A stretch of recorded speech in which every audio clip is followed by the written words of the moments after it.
Kajian ilmiah.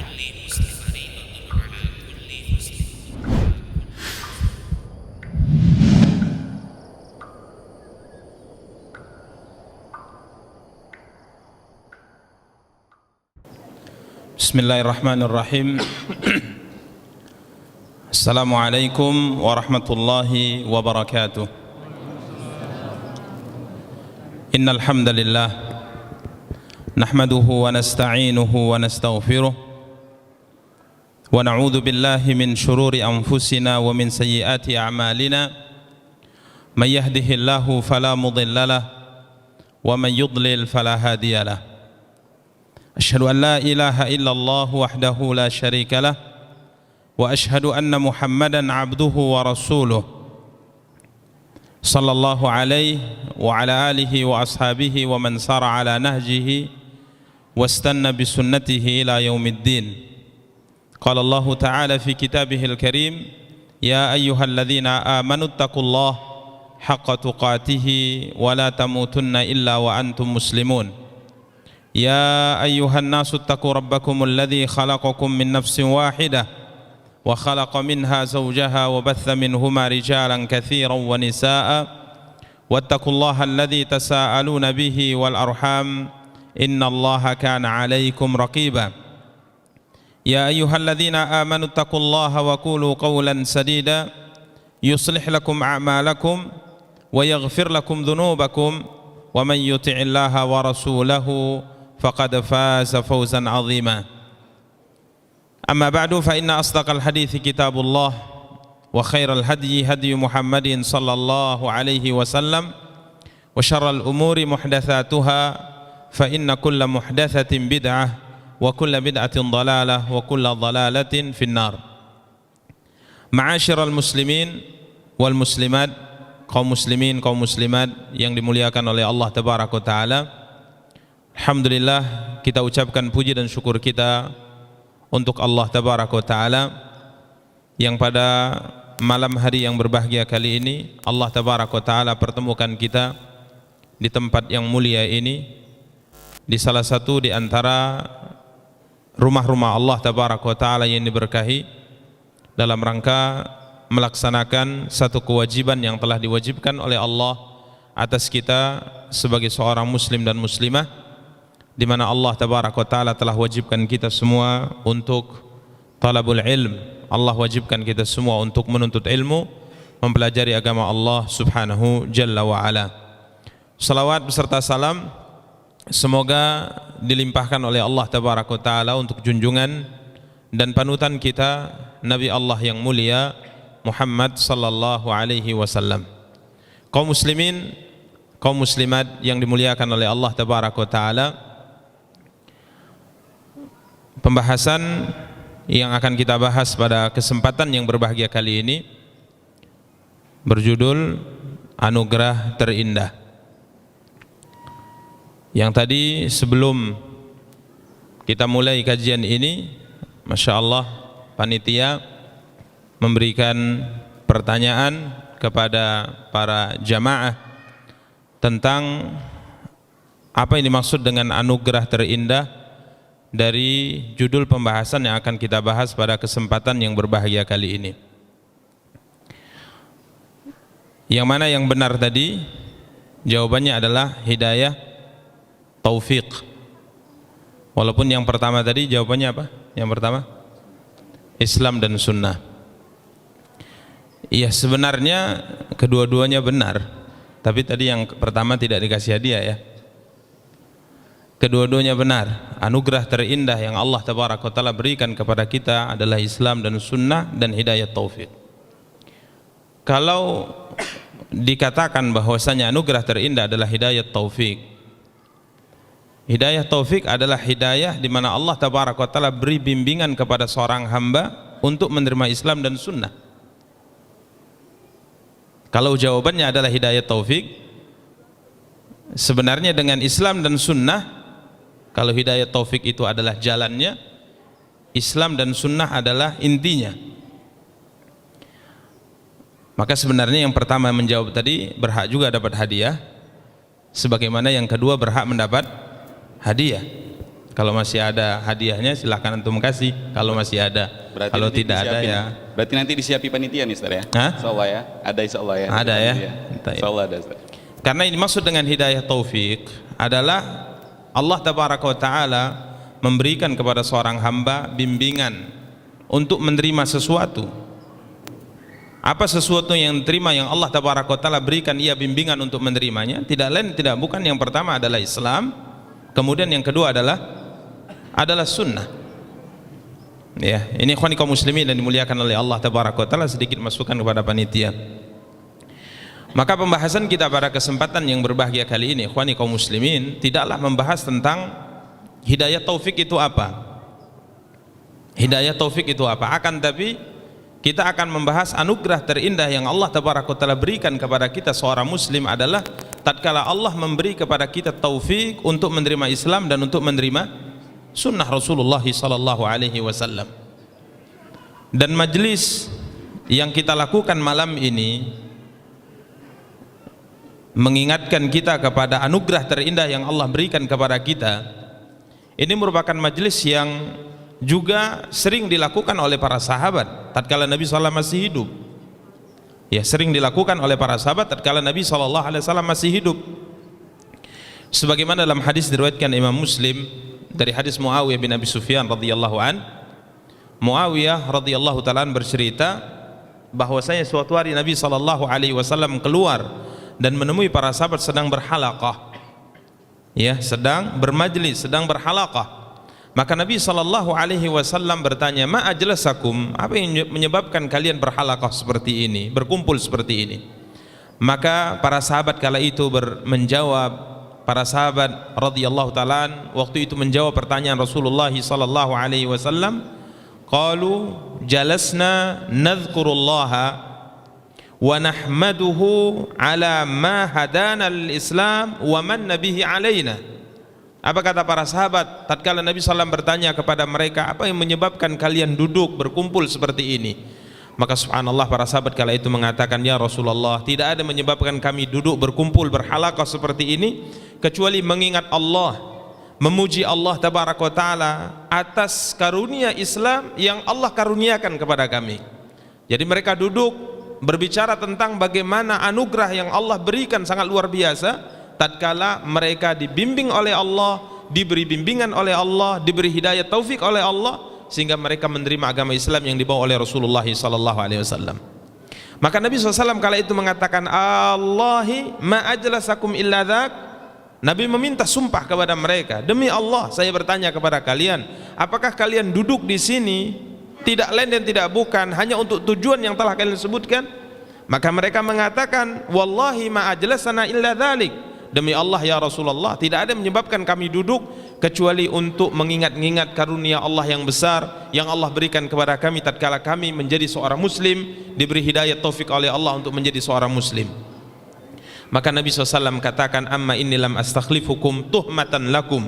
Adapun aku tatkala meminta sumpah kepada kalian bukan karena menuduh kalian dengan tuduhan yang tidak benar, curiga dengan ungkapan kalian, tidak mempercayai dengan apa yang kalian ucapkan, tidak. Akan tetapi walakinnahu atani Jibrilu fa akhbarani annallaha yubahi bikumul malaika. Akan tapi Jibril tadi datang dan menyampaikan kepadaku bahwa kalian yang sedang bermajlis seperti ini sedang dibanggakan oleh Allah di hadapan malaikat.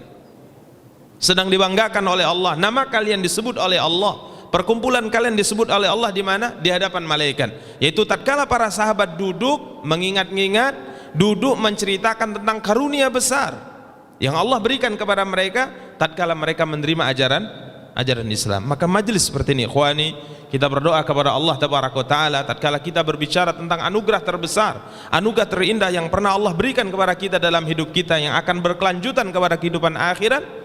Ini merupakan hal yang Allah subhanahu wa ta'ala biiznillah berdoa kepada Allah agar kiranya ini termasuk majlis yang dibanggakan oleh Allah tabaraka wa ta'ala di hadapan para malaikatnya di atas langit.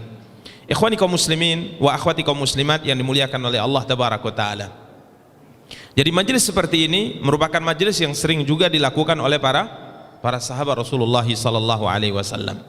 Kenapa ikhwani? Karena tatkala kita duduk mengingat-ingat nikmat khususnya nikmat terbesar seperti ini makin memunculkan rasa syukur kita kepada Sang Pemberi nikmat. Makanya dalam Al-Quran seperti di akhir surat Ad-Duha, Allah perintahkan kita untuk mengenang, menyebut-nyebut, menceritakan nikmat Allah.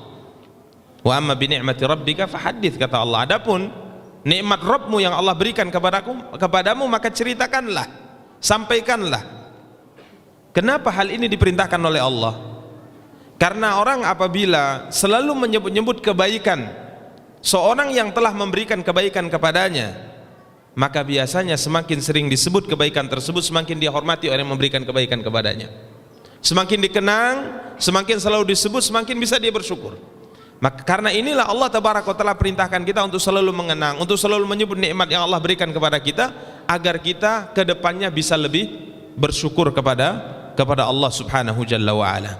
Ikhwani kaum muslimin wa akhwati kaum muslimat yang dimuliakan oleh Allah Tabaraka wa Ta'ala. Jadi anugerah terindah yang Allah Tabaraka wa Ta'ala berikan kepada kita adalah hidayah taufik, hidayah yang Allah membimbing kita sehingga akhirnya kita menerima Islam dan menerima sunnah Rasulullah SAW.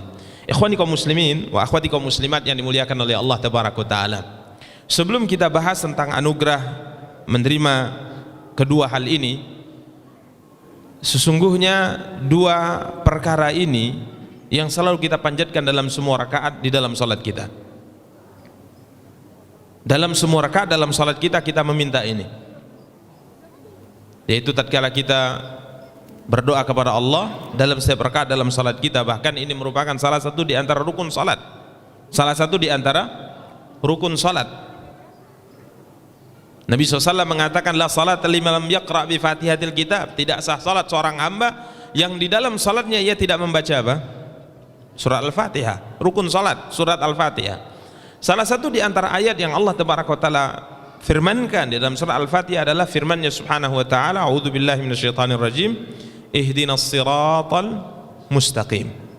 Ihdina as-siratal mustaqim, ya Allah berikanlah kepada kami petunjuk jalan yang lurus. Ihdina, beri kami hidayah, beri kami petunjuk menuju jalan yang lurus, as-siratal mustaqim.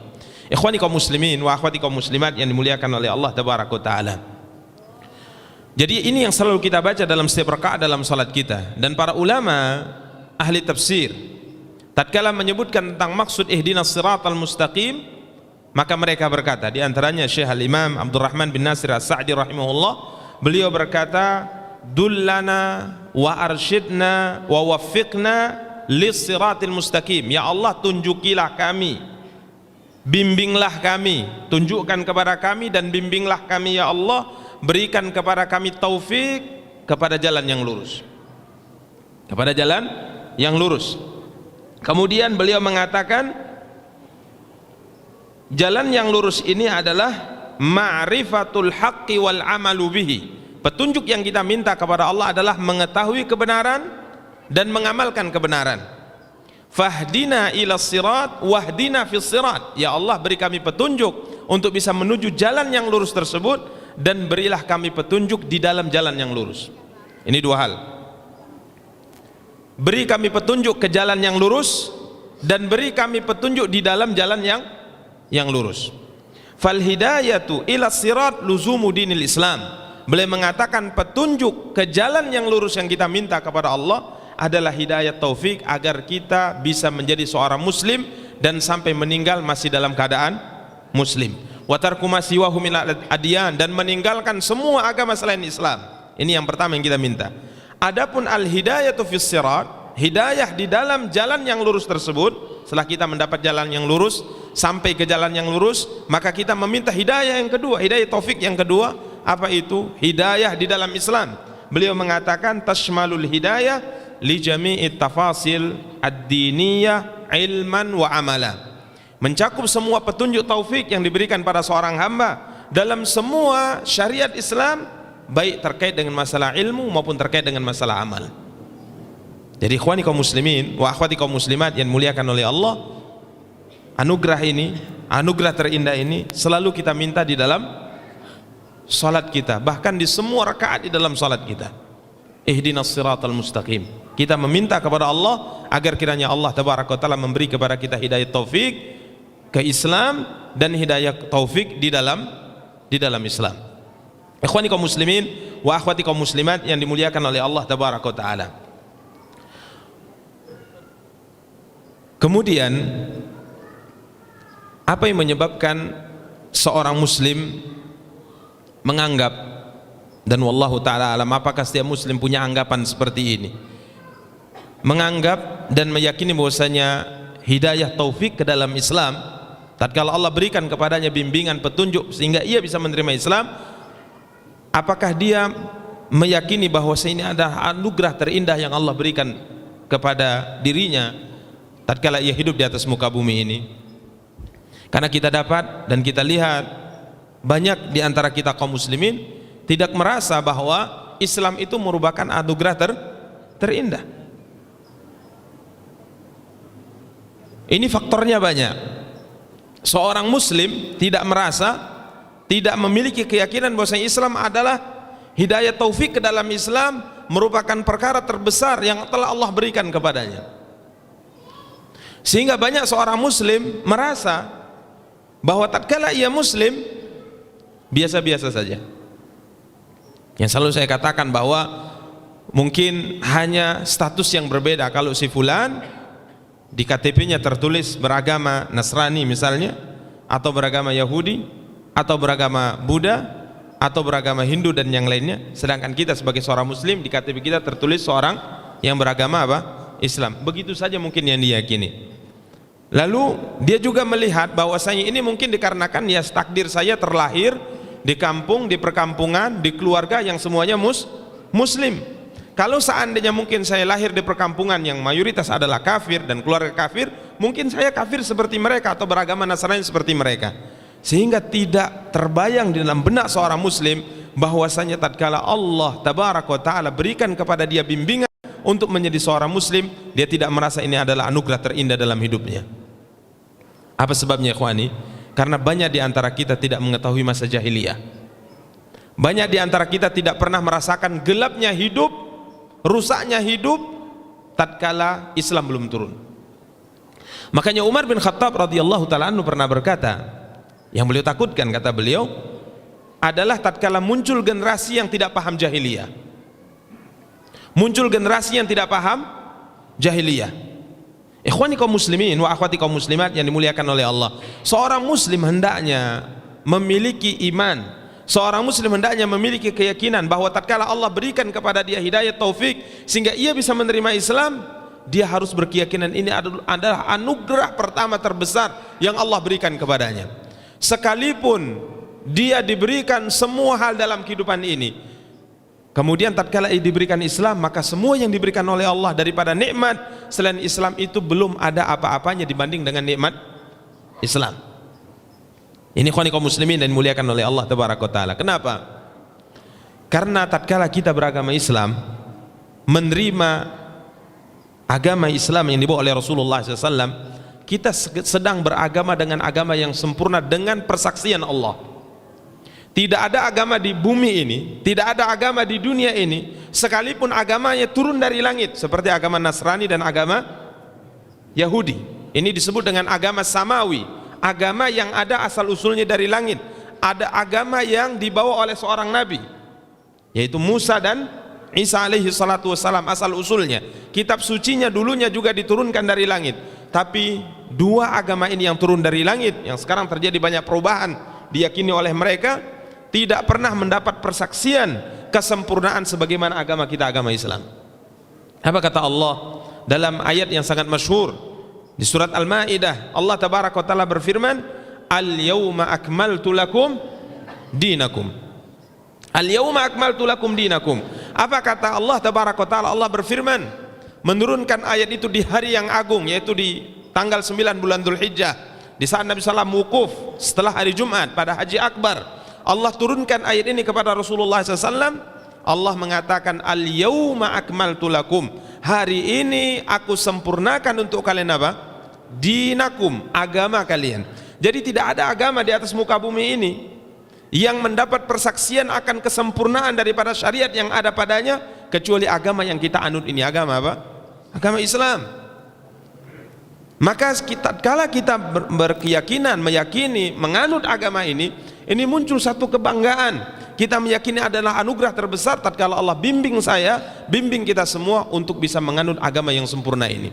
Sehingga apa kata orang Yahudi tatkala bertemu dengan Umar bin Khattab radhiyallahu taala an? Sebagaimana diriwayatkan oleh Imam Al-Bukhari, apa kata seorang Yahudi tatkala bertemu dengan Umar bin Khattab radhiyallahu taala an? Dari Tariq bin Syihab, dari Umar bin Khattab radhiyallahu taala an. Datang seorang laki-laki Yahudi kepada Umar bin Khattab. Apa katanya? Ya Amiral Mu'minin, ayatun fi kitabikum taqra'unaha law unzilat alaina ma'syaral yahud lattakhadna dzalikal yawma ida. Apa kata orang Yahudi kepada Umar? Ya Amiral Mu'minin, ada satu ayat dalam kitab suci kalian. Ada satu ayat dalam kitab suci kalian. Perhatikan. Ada satu ayat dalam kitab suci kalian yang kalian baca, kalau seandainya ayat itu diturunkan kepada kami orang-orang Yahudi, maka akan kami jadikan hari turunnya sebagai hari raya besar. Ayat dalam kitab suci kalian yang kalian baca ya Amirul Mukminin, kalau seandainya itu diturunkan kepada agama kami, agama Yahudi, maka kami orang Yahudi akan menjadikan ayat turun ayat itu, hari turun ayat itu sebagai Aidan, hari raya besar yang kami peringati setiap tahunnya. Kenapa? Itu persaksian dari Allah bahwa agamanya adalah agama yang sempurna. Maka ikhwani kaum muslimin, ini sebab pertama kenapa kita merasa, kenapa kita berkeyakinan bahwa Islam merupakan anugerah terindah yang Allah berikan kepada kita. Anugerah terindah yang Allah subhanahu wa ta'ala berikan kepada kita. Kenapa? Kita menganut satu agama yang tidak ada agama selain Islam ini yang sempurna menurut persaksian Allah tabaraka wa ta'ala. Ini ikhwani kaum muslimin wa akhwati kaum muslimat yang dimuliakan oleh Allah tabaraka taala. Kemudian ikhwani kaum muslimin wa akhwati kaum muslimat yang dimuliakan oleh Allah tabaraka taala, ini kita ingatkan kepada diri kita pribadi dan kepada seluruh kaum muslim supaya kita bisa bangga dengan Islam kita. Yang kita lihat generasi kita, masyarakat kita, kaum muslimin kita sudah tidak lagi membanggakan apa? Islam. Apa buktinya? Coba antum perhatikan bagaimana penampilan zahir mereka, tidak mencerminkan sebagai seorang muslim. Kita diberikan oleh Allah agama yang sempurna ini, diberi taufik oleh Allah untuk menganut agama Islam yang sempurna ini. Agama yang kita katakan dengan persaksian Allah dia sempurna. Kemudian agama yang memiliki kitab suci, agama yang memiliki kitab suci yang sampai hari kiamat tidak akan bisa ditambah apapun dan dikurangi apapun dari dalamnya. Coba perhatikan kitab suci dari umat-umat sebelum kita, baik Yahudi maupun Nasrani. Kalau Al-Quran Allah menjaganya, Allah mengatakan inna nahnu nazzalna dzikra wa inna lahu lahafizun. Sungguhnya kami yang menurunkan Al-Quran ini dan kami pula yang akan menjaganya, kata Allah. Bukankah ini satu kebanggaan, bukankah ini satu anugerah besar tatkala kita bisa mengimani kitab suci, mengimani satu agama yang Allah tabaraka wa taala jamin bahwasanya agama ini tetap akan murni sampai hari kiamat. Ini ikhwani kaum muslimin wa akhwati kaum muslimat yang dimuliakan oleh Allah tabaraka wa taala. Jadi ini yang harus kita yakini bahwa hidayah taufik hingga kita bisa menerima Islam merupakan anugerah terindah dalam hidup kita. Kemudian sebab yang kedua ikhwani, sebab yang kedua, kenapa kita bangga dengan agama ini? Kenapa kita menganggap ini adalah anugerah terbesar yang Allah tabaraka wa taala berikan kepada kita semua? Nabi kita yang mulia sallallahu alaihi wasallam bersabda. Nabi kita yang mulia sallallahu bersabda dalam hadis diriwayatkan Imam Muslim dari hadis Abu Hurairah. Apa kata Rasulullah sallallahu walladzi nafsu Muhammadin biyadihi la yasma'u bi ahadun min hadhihi al-ummah yahudiyyun wala nasraniyyun summa yamutu wa lam yu'min billadzi ursiltu bihi illa kana min ashabin nar. Apa kata Rasulullah SAW dalam hadis diriwayatkan Imam Muslim dari hadis Abu Hurairah radhiyallahu taala an, Nabi sallallahu alaihi wasallam bersabda, demi yang jiwa Muhammad ada di tangannya, itu demi Allah, la yasma'u bi ahadun min hadhil ummah, tidak ada seorang manusia pun dari umat ini yang sudah mendengar akan agama yang aku bawa, yaitu Islam. Jadi semua manusia setelah diutusnya Rasulullah SAW itu disebut dengan umat Muhammad. Tapi umat Muhammad terbagi kepada dua. Ada ummatul dakwah, ada ummatul ijabah. Jadi semua manusia dengan berbagai macam agamanya, mereka hidup setelah diutusnya Rasulullah, tetap dikatakan sebagai umatnya Muhammad. Tapi umat Muhammad ada dua, ada ummatul dakwah, yaitu umat yang sampai kepadanya dakwah Muhammad sallallahu alaihi wasallam. Kemudian yang kedua adalah umat Muhammad yang disebut dengan ummatul ijabah, yaitu umat yang menerima Islam sebagai agama. Nabi SAW mengatakan tidak ada seorang manusia pun, baik Yahudi maupun Nasrani, yang telah mendengar risalah yang aku bawa, agama yang aku bawa, walam yu'min billadzi ursiltu bih, dan dalam hidupnya dia tidak beriman dengan apa yang aku bawa. Apa kata Rasulullah? Illa kana min ashabin nar, kecuali dia kelak di akhirat termasuk penduduk api neraka. Anugerah terindah ikhwani, tatkala Allah takdirkan kita sebagai seorang muslim, tatkala Allah takdirkan kita sebagai seorang muslim, Allah berikan kepada kita hidayah taufik untuk menerima Islam. Subhanallah, Nabi mengatakan kalau kita tidak menerimanya, kita masuk mana? Masuk neraka. Ini menunjukkan kalau kita menjadikan Islam sebagai agama kita, maka kita insya Allah masuk surga. Nikmat apa yang lebih besar tatkala Allah tabaraka wa taala anugerahkan ini kepada kita. Maka ikhwani kaum muslimin wa akhwati kaum muslimat yang dimuliakan oleh Allah tabaraka wa taala, bahkan Nabi SAW dengan tegas mengatakan dalam hadis yang diriwayatkan oleh Imam Bukhari dari hadis Abu Hurairah, apa kata Rasulullah? Nabi perintahkan Bilal untuk mengumumkan kepada manusia. Apa kata Bilal? Pengumuman yang disampaikan oleh Rasulullah, innahu lan yadkhulal jannah illa nafsum muslimah, tidak akan bisa masuk surga kecuali seorang manusia yang statusnya apa? Muslim. Ini anugerah. Maka ini harus masukkan ke dalam jiwa.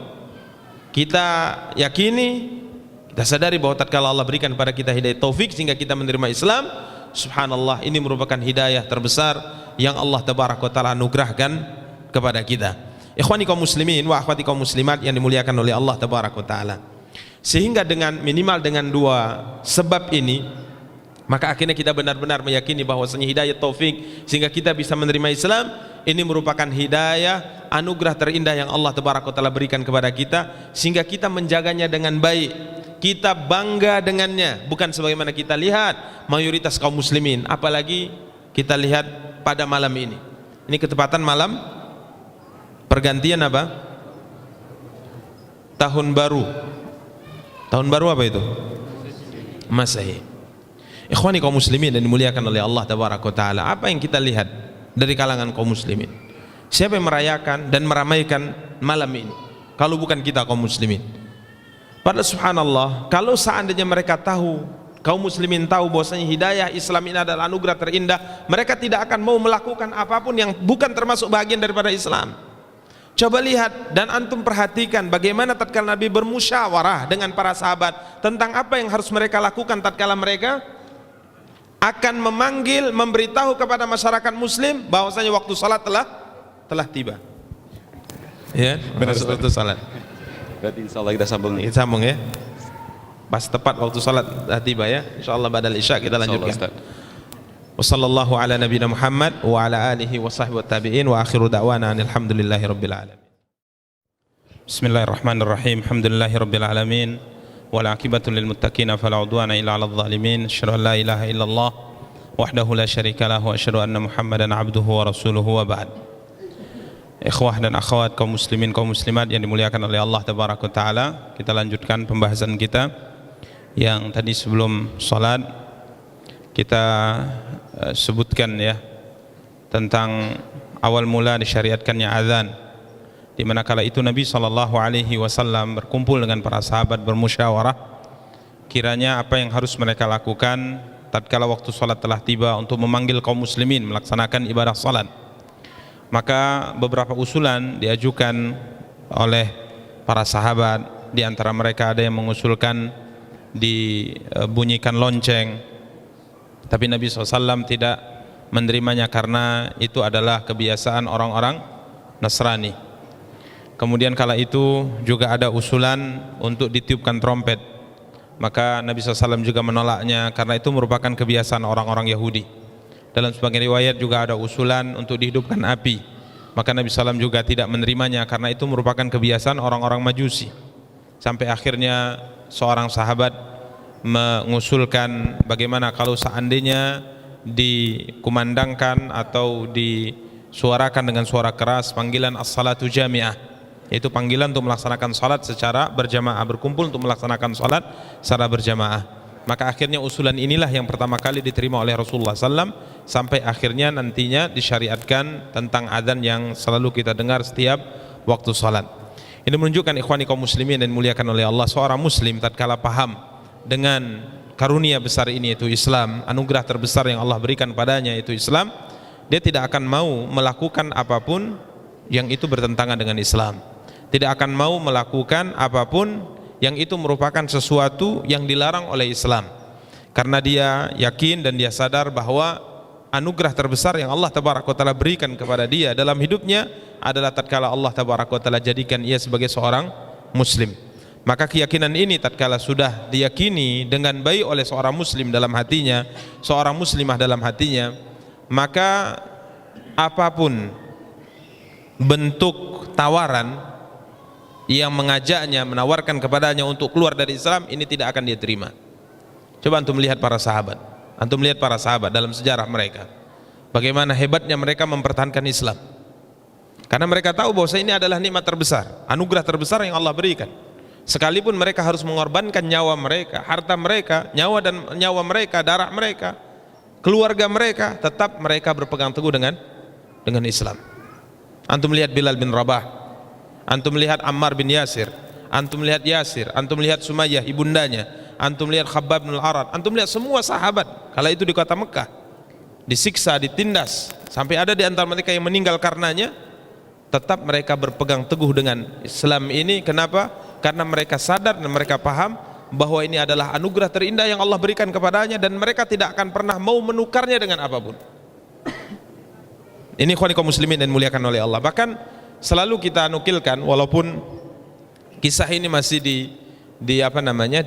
dikritik oleh para ulama ya, teman, banyak para ulama menyebutkan sebagai istishhad untuk menguatkan hati kita di atas Islam, yaitu tatkala kisah seorang sahabat bernama Abdullah bin Hudzafah As-Sahmi radhiyallahu taala an, ditawan oleh Raja Romawi, kemudian Raja Romawi kala itu menawarkan kepadanya, masya Allah, menawarkan kepadanya tawaran yang sangat menggiurkan. Apa tawaran yang ditawarkan? Kalau engkau ingin mau murtad dari Islam, maka aku akan nikahkan engkau dengan salah seorang di antara putriku. Itu tawarannya. Dan engkau akan kuberikan separuh daripada kerajaanku kepadamu. Kalau engkau ingin bisa murtad, mau murtad dari Islam, meninggalkan agama Muhammad sallallahu alaihi wasallam, aku akan nikahkan kau dengan salah satu di antara putriku, kemudian aku akan berikan kepadamu separuh daripada kekuasaan Romawi kepadamu. Subhanallah, dia menolaknya. Kenapa? Dia yakin dan dia paham, sahabat ini paham bahwasanya Islam merupakan anugerah terindah, anugerah terbaik yang Allah berikan kepadanya. Tatkala Allah Tabaraka wa Ta'ala jadikan ia sebagai seorang hamba yang menganut agama yang paling sempurna di atas agama. Tidak ada agama yang hak, yang benar kecuali agama yang dia anut. Agama yang Allah turunkan padanya kitab suci yang dijaga oleh Allah sampai hari kiamat. Agama siapapun yang tidak beragama dengan agama ini maka akan tercampakkan ke dalam api neraka. Ini ikhwan kaum muslimin dan muliakan oleh Allah. Ini yang harus ada di dada setiap muslim, setiap generasi muslim, sehingga memunculkan kebanggaan terhadap Islam. Dia tatkala memunculkan sifat jati diri sebagai seorang muslim secara lahiriah, secara zahir, dia tidak malu, dia bangga. Dia tidak malu dan dia bangga. Ini ikhwan kaum muslimin dan muliakan oleh Allah Tabaraka wa Ta'ala. Di hari tatkala kita dapati banyak generasi kaum muslimin malu menampakkan jati diri dia sebagai seorang muslim, malu karena dia tidak tahu bahwasanya agama yang dianut adalah agama terbaik, agama yang dianut adalah agama yang paling hak, agama yang dianut adalah agama akan menyampaikan dia ke dalam surga Allah Tabaraka wa Ta'ala. Ini ikhwan kaum muslimin, anugerah terindah yang Allah berikan kepada kita yang pertama, yaitu tatkala Allah berikan kepada kita hidayah, taufik, sehingga kita bisa menerima Islam. Ini merupakan salah satu di antara makna yang kita berdoa kepada Allah dalam setiap rakaat dalam salat kita, yaitu ihdinas sirata al-mustaqim. Kemudian yang kedua, sebagaimana disebutkan oleh Syekh Abdurrahman Nasir As-Sa'di yang kita sebutkan di awal kajian tadi, hidayah yang kita minta juga adalah al-hidayatu fis sirat, hidayah taufik di dalam Islam, di dalam jalan yang lurus, yaitu hidayah tatkala Allah tabaraka wa taala bimbing kita untuk mengamalkan syariat, baik ilmu maupun amal. Ini disebut dengan hidayah sunnah. Tatkala kita dijadikan oleh dijadikan oleh Allah sebagai seorang muslim yang muslim dan muslim yang mengamalkan sunnah Rasulullah. Suatu hari seorang bercerita, dia pernah berlayar bersama dengan Imam Ahmad bin Hanbal rahimahullah ta'ala. Al-Imam Abu Abdullah Ahmad ibn Hanbal, imamu ahli sunnati wal jamaah. Dia berlayar naik bahtera bersama dengan Imam Ahmad di laut. Aku lihat dan aku perhatikan Imam Ahmad jarang sekali berbicara, selalu diam. Beliau selalu diam, memikirkan suatu, tadabbur dan yang lainnya. Setiap kali beliau berbicara, keluar ucapan dari mulut beliau, yang beliau bicarakan adalah doa. Yang suara yang keluar dari mulut beliau adalah doa. Apa doa beliau? Allahumma amitna alal islami was sunnah. Ya Allah, matikan aku, wafatkan aku di atas Islam dan di atas sunnah Nabimu Muhammad sallallahu alaihi wasallam. Maka hidayah di atas sunnah kalau Allah sudah berikan kepada kita, kita menjadi seorang muslim yang menerima Islam, menerima syariat Islam, mengamalkan syariat Islam, mengagungkan sunnah Rasulullah SAW, memuliakan sunnah Rasulullah SAW, mendakwakan sunnah Rasulullah SAW. Ini sempurna nikmatnya. Ini sempurna nikmatnya. Makanya Abul Aliyah, ini muridnya Abdullah bin Abbas, tabi'in besar. Beliau berkata, aku tidak tahu dua nikmat yang Allah berikan kepadaku, mana yang lebih patut aku syukuri. Dari dua ini aku tidak tahu. Kedua-duanya besar, kedua-duanya merupakan anugerah terindah, kedua-duanya merupakan karunia besar yang Allah berikan padaku, dan aku tidak tahu mana di antara keduanya yang lebih patut aku syukuri. Pertama, an hadani Allahu lil Islam, yaitu tatkala Allah jadikan aku sebagai seorang muslim. Ini nikmat besar. Kemudian yang kedua, walam yaj'alni haruriyah, dan aku tidak dijadikan sebagai seorang yang menganut paham khawarij. Tatkala Allah tabaraka wa taala bimbing kita ke sunnah, bimbing kita sebagai seorang muslim yang mau mengaji ajaran yang diajarkan oleh Rasulullah, mengagungkan syariat Rasulullah, diarahkan kita oleh Allah kepada seorang ustadz yang mengajarkan manhaj yang benar. Ini nikmat yang sangat luar biasa setelah Islam. Maka itu yang dikatakan oleh Abul Aliyah rahimahullah, beliau mengatakan, aku tidak tahu dua nikmat besar yang Allah berikan kepadaku, mana yang lebih patut aku syukuri, apakah nikmat Islam ataukah nikmat tatkala aku diselamatkan dari paham sesat, itu paham khawarij.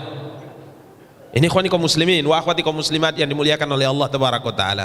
Maka ikhwani kaum muslimin wa akhwati kaum muslimat yang dimuliakan oleh Allah, kalau anda, kita semua telah dibimbing oleh Allah tabaraka wa taala mau mendengar hadis Rasulullah, mau berusaha memahami hadis yang disabdakan oleh Rasulullah, firman yang difirmankan oleh Allah, mau menghadiri kajian yang dibacakan padanya Al-Quran dan sunnah Rasulullah SAW, mengagungkan hadis-hadis Rasulullah, ini nikmat di atas nikmat, nikmat di atas nikmat. Dan ini selalu diungkapkan ya, bagaimana salaf kita bersyukur kepada Allah tatkala Allah jadikan ia sebagai seorang muslim yang mengagungkan sunnah Rasulullah SAW, seorang muslim yang mengamalkan syariat yang telah disyariatkan oleh Allah dan Rasulnya yang mulia sallallahu alaihi wasallam. Kenapa? Sama seperti pembahasan nikmat Islam tadi yang kita sebutkan. Kenapa seorang muslim mensyukuri nikmat ini? Karena Nabi kita yang mulia sallallahu alaihi wasallam bersabda dalam hadis yang sahih diriwayatkan Imam Nasa'i dan juga yang lain-lain. Apa kata Rasulullah? Umat Islam akan terpecah menjadi 73 golongan. Ini sabda yang sabdakan Rasulullah. Ini hadis dan ini wahyu. Apa kata Allah? Wa ma yantiqu anil hawa in huwa illa wahyu. Ini wahyu. Nabi SAW mengatakan Yahudi terpecah menjadi 71 golongan, Nasara terpecah menjadi 72 golongan, umat Islam terpecah menjadi 73 golongan. Wasataftariqu hadhil ummah ala 73 firqah. Umat Islam ini akan terpecah menjadi 73 golongan. Kemudian apa kata Rasulullah SAW? Kulluha finnar, semuanya diancam neraka. Ingat, bahasanya diancam neraka, bukan pasti masuk neraka, diancam neraka, kecuali satu.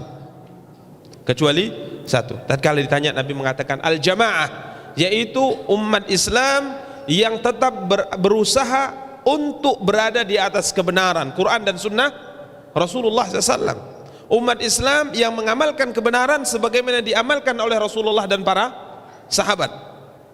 Sebutkan dalam riwayat seperti itu, ma'ana alaihil yauma wa ashabi, yang beragama agama Islam yang aku lakukan bersama dengan para sahabatku. Maka tatkala kita sebagai seorang muslim yang sudah muslim kemudian dipilih oleh Allah untuk menjadi muslim yang berusaha mengamalkan apa yang diamalkan oleh Rasulullah dan para sahabat, nikmat di atas nikmat, ikhwani. Jika seandainya ada orang menawarkan kepada kita sekian triliun misalnya, agar kita melepaskan nikmat demi Allah, kita tidak akan terimanya. Jangankan segitu, dunia pun kalau ditawarkan ke kita untuk agar kira nikmat ini diambil oleh Allah, kita tidak mau, karena nikmat ini akan berlanjut pada kehidupan di mana? Di akhirat. Makanya ikhwani kaum muslimin wa akhwati kaum muslimat yang dimuliakan oleh Allah, kita harus sadar kita sekarang mendapat nikmat yang sangat luar biasa. Mendapat nikmat yang sangat luar biasa, nikmat Islam dan nikmat di atas Islam, nikmat menuju Islam dan nikmat di dalam Islam. Ini nikmat luar biasa. Coba untuk perhatikan, banyak manusia belum menerima Islam.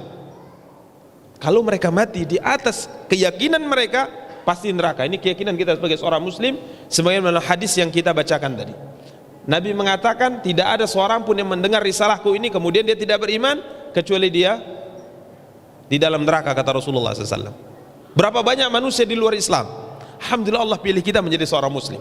Kemudian betapa banyak kaum muslimin yang sudah bersaksi la ilaha illallah wa anna Muhammad Rasulullah, tapi mayoritas mereka tidak mengagungkan ajaran Rasulullah. Bahkan kita dapati mereka membenci ajaran Rasulullah.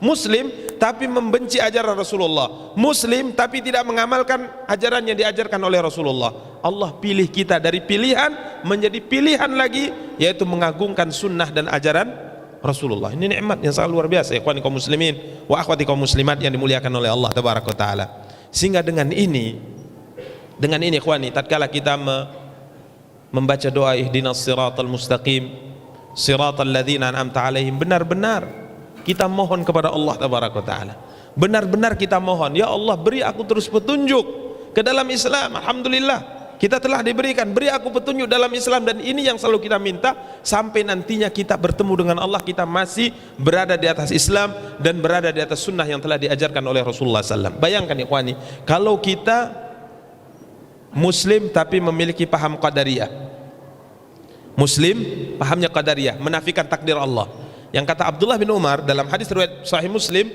Allah tidak akan menerima dari mereka amal ibadah apapun yang mereka lakukan, sekalipun mereka berinfak dengan sebesar gunung Uhud dari emas, tidak akan diterima oleh Allah.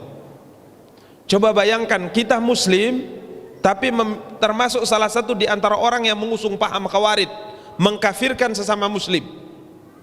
Ini musibah. Nabi mengatakan khawarij kilabun nar, anjing-anjing neraka, kata Rasulullah.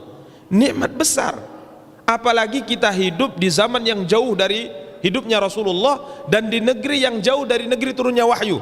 Kita dibimbing oleh Allah untuk menjadi seorang muslim yang belajar manhaj salaf, mempelajari sunnah Rasulullah, mengagungkan sunnah Rasulullah, berusaha mengamalkan ajaran Rasulullah. Ini nikmat luar biasa.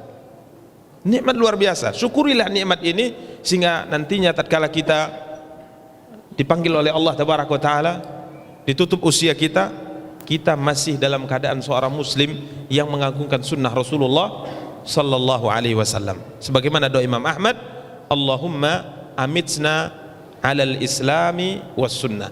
Ya Allah, wafatkan kami di atas Islam, di atas sunnah Rasulullah SAW. Kemudian tatkala beliau di penjara juga, ada seorang yang datang kemudian mendoakan beliau, ahyakallahu alal Islam, semoga Allah menghidupkan engkau dan mematikan engkau di atas Islam. Maka Imam Ahmad mengatakan alal islami was sunnah, semoga di atas Islam dan juga di atas sunnah Rasulullah sallallahu alaihi wasallam. Demikian ikhwani kaum muslimin wa akhwati kaum muslimat yang dimuliakan oleh Allah tabaraka wa taala. Setelahnya kita berikan kesempatan pada antum, ya, kepada moderator kita berikan kesempatan, mungkin ada pertanyaan atau yang lainnya kita persilahkan. Wassallallahu ala nabiyina Muhammad wa ala alihi washabihi tabi'in wa akhiru da'wana alhamdulillahi rabbil alamin. Baik, pada para jemaah yang ingin bertanya, kami persilahkan. Dua penanya dari, mohon mic-nya disiapkan. Dua penanya.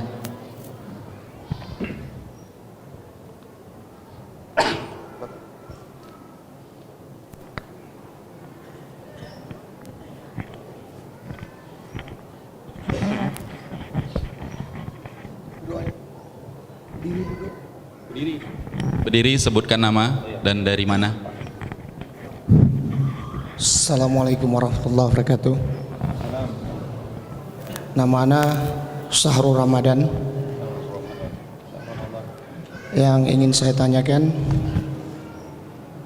betapa banyak kita menjadi orang Islam dan menjalankan Islam, tapi belum tentu Islam yang kita jalankan itu sesuai dengan tuntunan Rasulullah Sallallahu Alaihi Wasallam.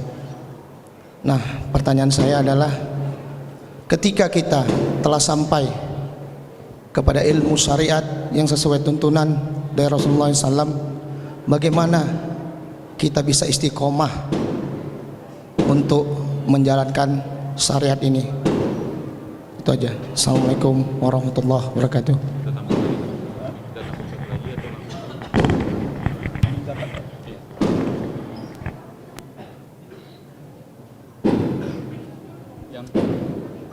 Gimana?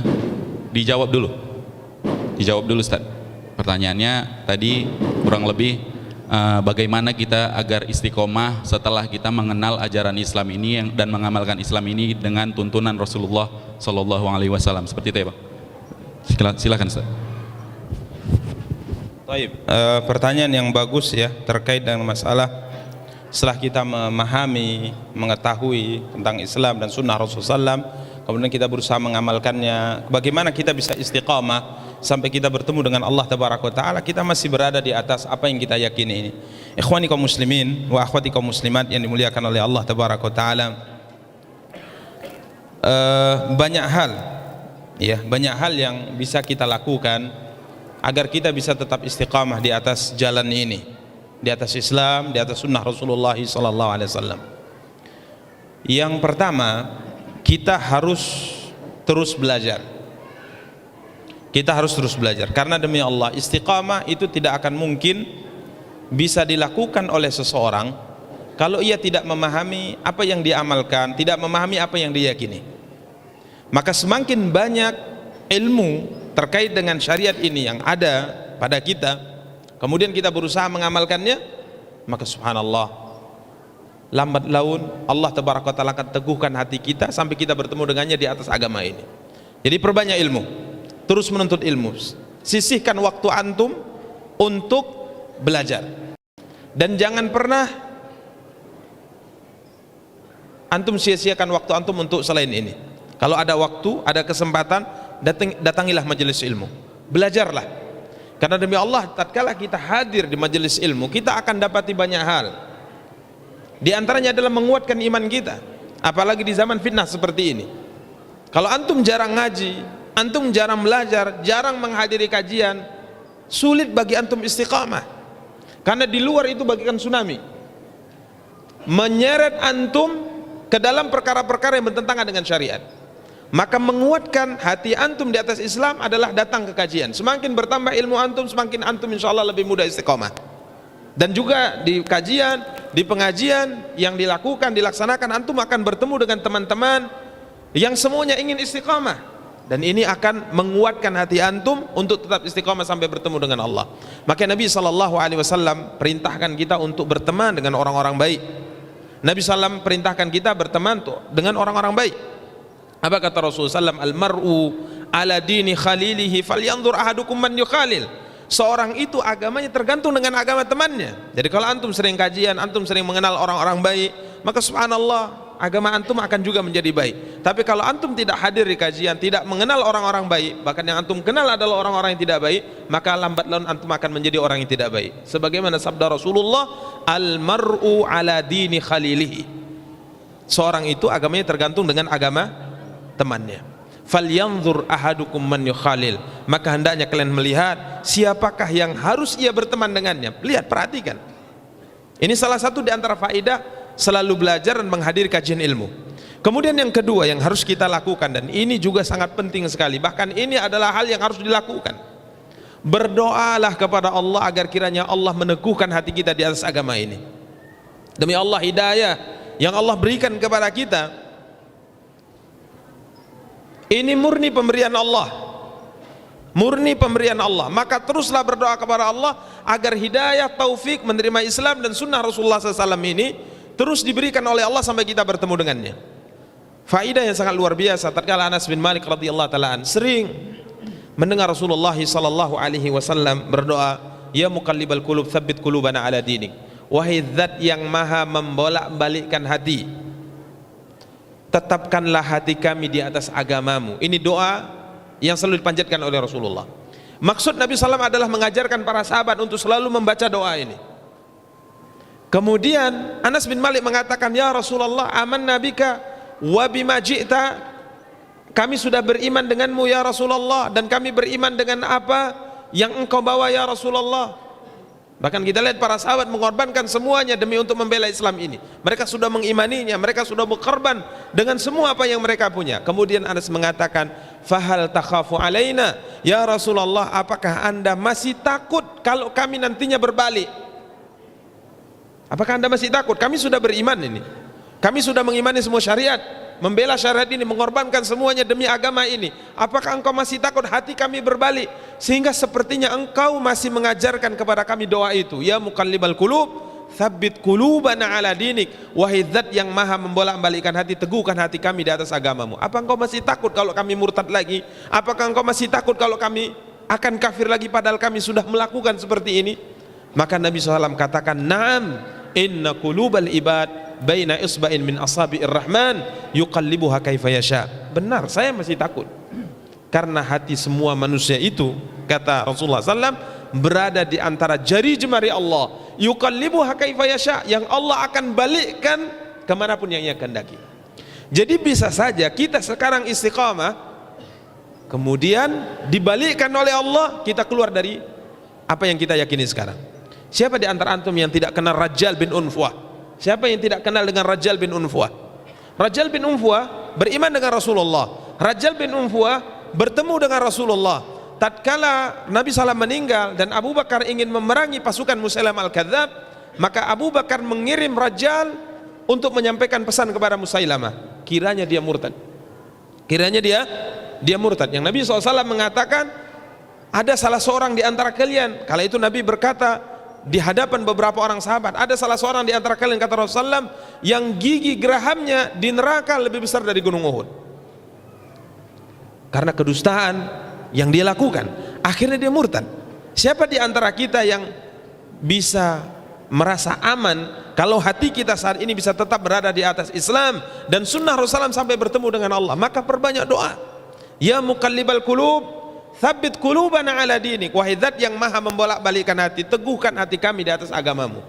Sehingga tatkala kita bertemu dengan Allah, tatkala kita meninggal, kita masih di atas Islam dan di atas sunnah Rasulullah SAW. Sebagaimana kita sebutkan tadi, Imam Ahmad banyak diam tatkala berbicara di lautan tadi. Apa yang dia ucapkan? Dia hanya berdoa, Allahumma amitsna alal islami was sunnah. Ya Allah, wafatkan kami di atas Islam dan di atas sunnah.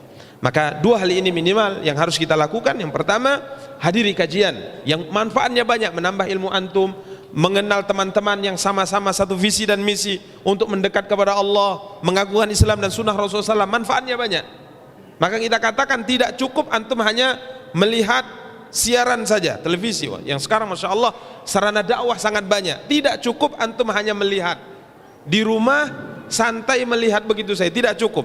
Antum tetap harus hadir, karena menghadiri kajian manfaatnya jauh lebih banyak, yang tidak bisa tergantikan sekalipun antum belajar di kamar antum. Sebaik antum apapun antum belajar di kamar antum, tatkala melihat siaran televisi dakwah, siaran dakwah, acara-acara dakwah, itu tidak akan bisa mewakili kalau antum hadir di kajian. Lakukan ini. Kemudian yang kedua, berdoa kepada Allah. Berdoa kepada Allah. Jangan antum tertipu, sudah ngaji 10 tahun, sudah ngaji 20 tahun, nah kalau saya insya Allah tidak akan pernah berbalik, kalau saya insya Allah tidak akan. Tidak, hati kita berada di antara jari jemari Allah. Kita berdoa kepada Allah agar kiranya Allah meneguhkan hati kita sampai kita bertemu dengan Allah tabaraka wa taala. Wallahu taala alam. Baik, pertanyaan selanjutnya. Yang mana nih? Yang sana.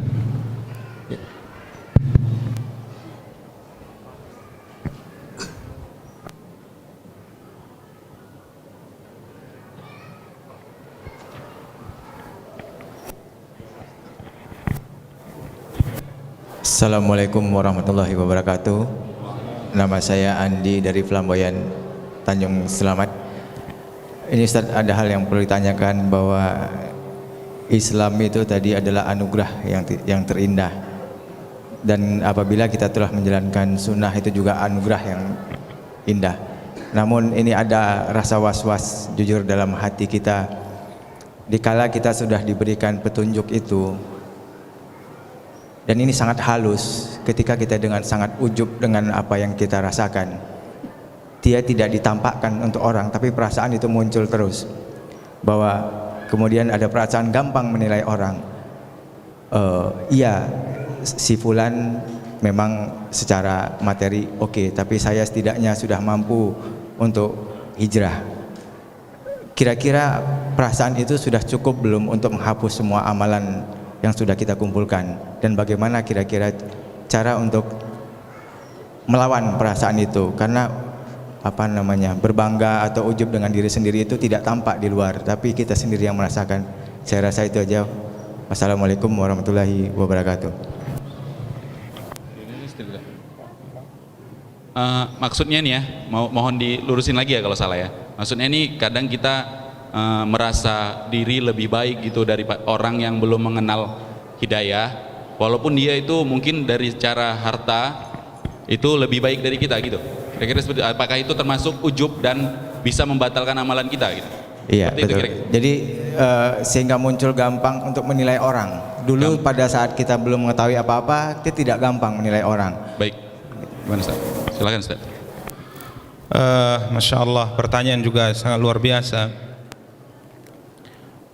Ikhwani kaum muslimin, tatkala Allah tabaraka wa taala berikan pada kita nikmat Islam, hidayah taufik untuk menerima Islam, hidayah taufik mengagungkan sunnah Rasulullah SAW, ini merupakan nikmat yang sangat luar biasa, sebagaimana kita sebutkan tadi. Kemudian ada sebagaimana yang ditanyakan, mungkin perasaan yang sangat halus beliau katakan, terkait dengan tatkala kita sudah diberikan nikmat ini, kita kemudian melihat orang lain, kita merasa bahwasanya kita lebih baik dari mereka. Kita lebih baik dari mereka, ya, sehingga kita merendahkan mereka. Maka kita ingatkan dengan hadis Rasulullah sallallahu alaihi wasallam. Apa kata Rasulullah sallallahu alaihi wasallam dalam hadis yang sahih? Tatkala beliau sallallahu alaihi wasallam bersabda, "La yadkhulul jannah man kana fi qalbihi mithqalu dzarratin min kibr." Tidak akan masuk surga, kata Rasulullah, seorang hamba yang di hatinya ada kesombongan walaupun hanya sebesar dzarrah, yaitu sebesar semut yang paling kecil. Tidak akan masuk surga, kata Rasulullah, seorang yang di hatinya ada kesombongan, sekalipun kesombongan di hatinya hanya sebesar dzarrah. Ini kata Rasulullah. Maka para sahabat kala itu mengatakan, ya Rasulullah, innar rajula yuhibbu ayyakuna thawbahu hasanan wa na'lahu hasana. Ya Rasulullah, ada salah seorang di antara kami yang ingin kalau ia memakai sandal, ia ingin sandal yang bagus. Kalau ia memakai pakaian, ingin pakaian yang paling bagus. Maka Nabi SAW mengatakan, al-kibru batarul haqqi wa ghamtun nas. Kesombongan itu adalah menolak kebenaran,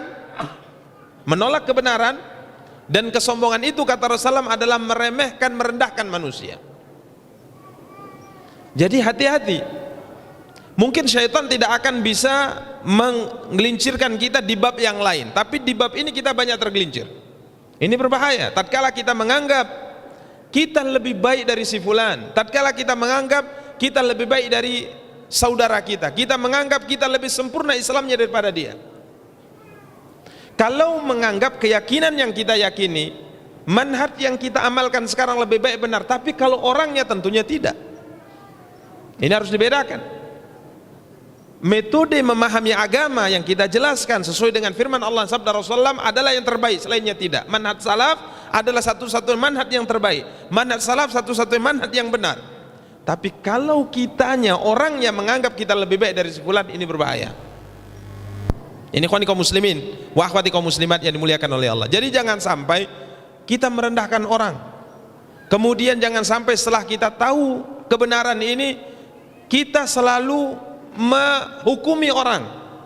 Si fulan itu seperti ini, si fulan itu seperti ini, tanpa ada dalil, tanpa ada hujah. Kita belajar, kita memahami Islam tujuannya untuk kita amalkan, bukan untuk menghukumi orang.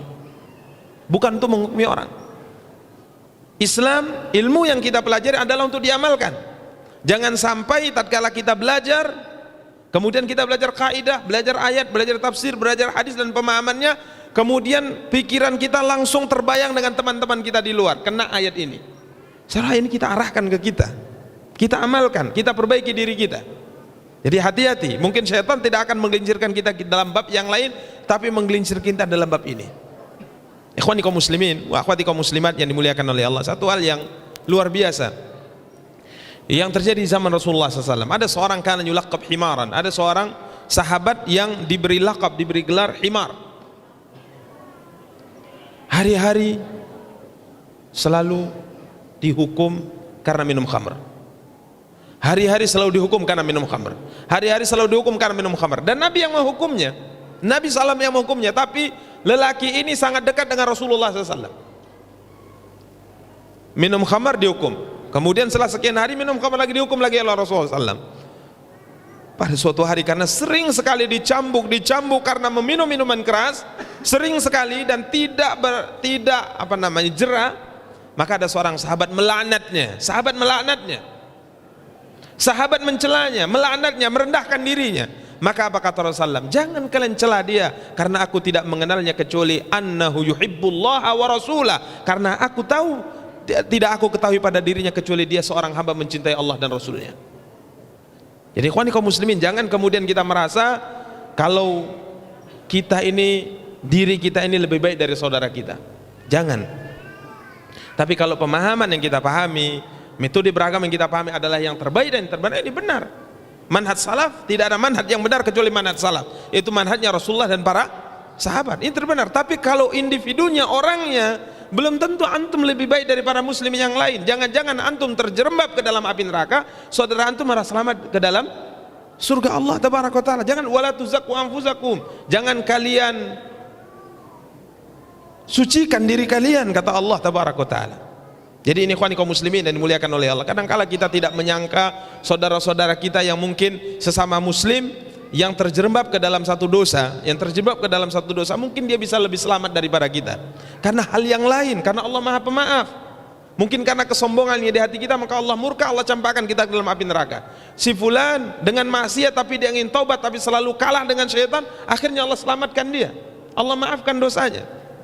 Ini ikhwani kaum muslimin. Jadi ini kita ingatkan bagi kita yang sudah mulai istiqamah kembali kepada Islam dan sunnah Rasulullah SAW, jangan sampai kemudian ada di hati kita merendahkan orang-orang yang tidak bisa melakukan sebagaimana yang kita lakukan. Karena amal ibadah itu banyak, cabangnya banyak, pintunya sangat banyak. Jadi jangan pernah merendahkan orang. Kita takut kita termasuk orang yang tertipu dalam permainan syaitan dalam bab ini. Wallahu ta'ala alam. Nah, baik, ini kita berikan kesempatan pertanyaan lagi ke Ahwat ya. Ke Ahwat. Mic-nya sudah ada, sudah disiapkan.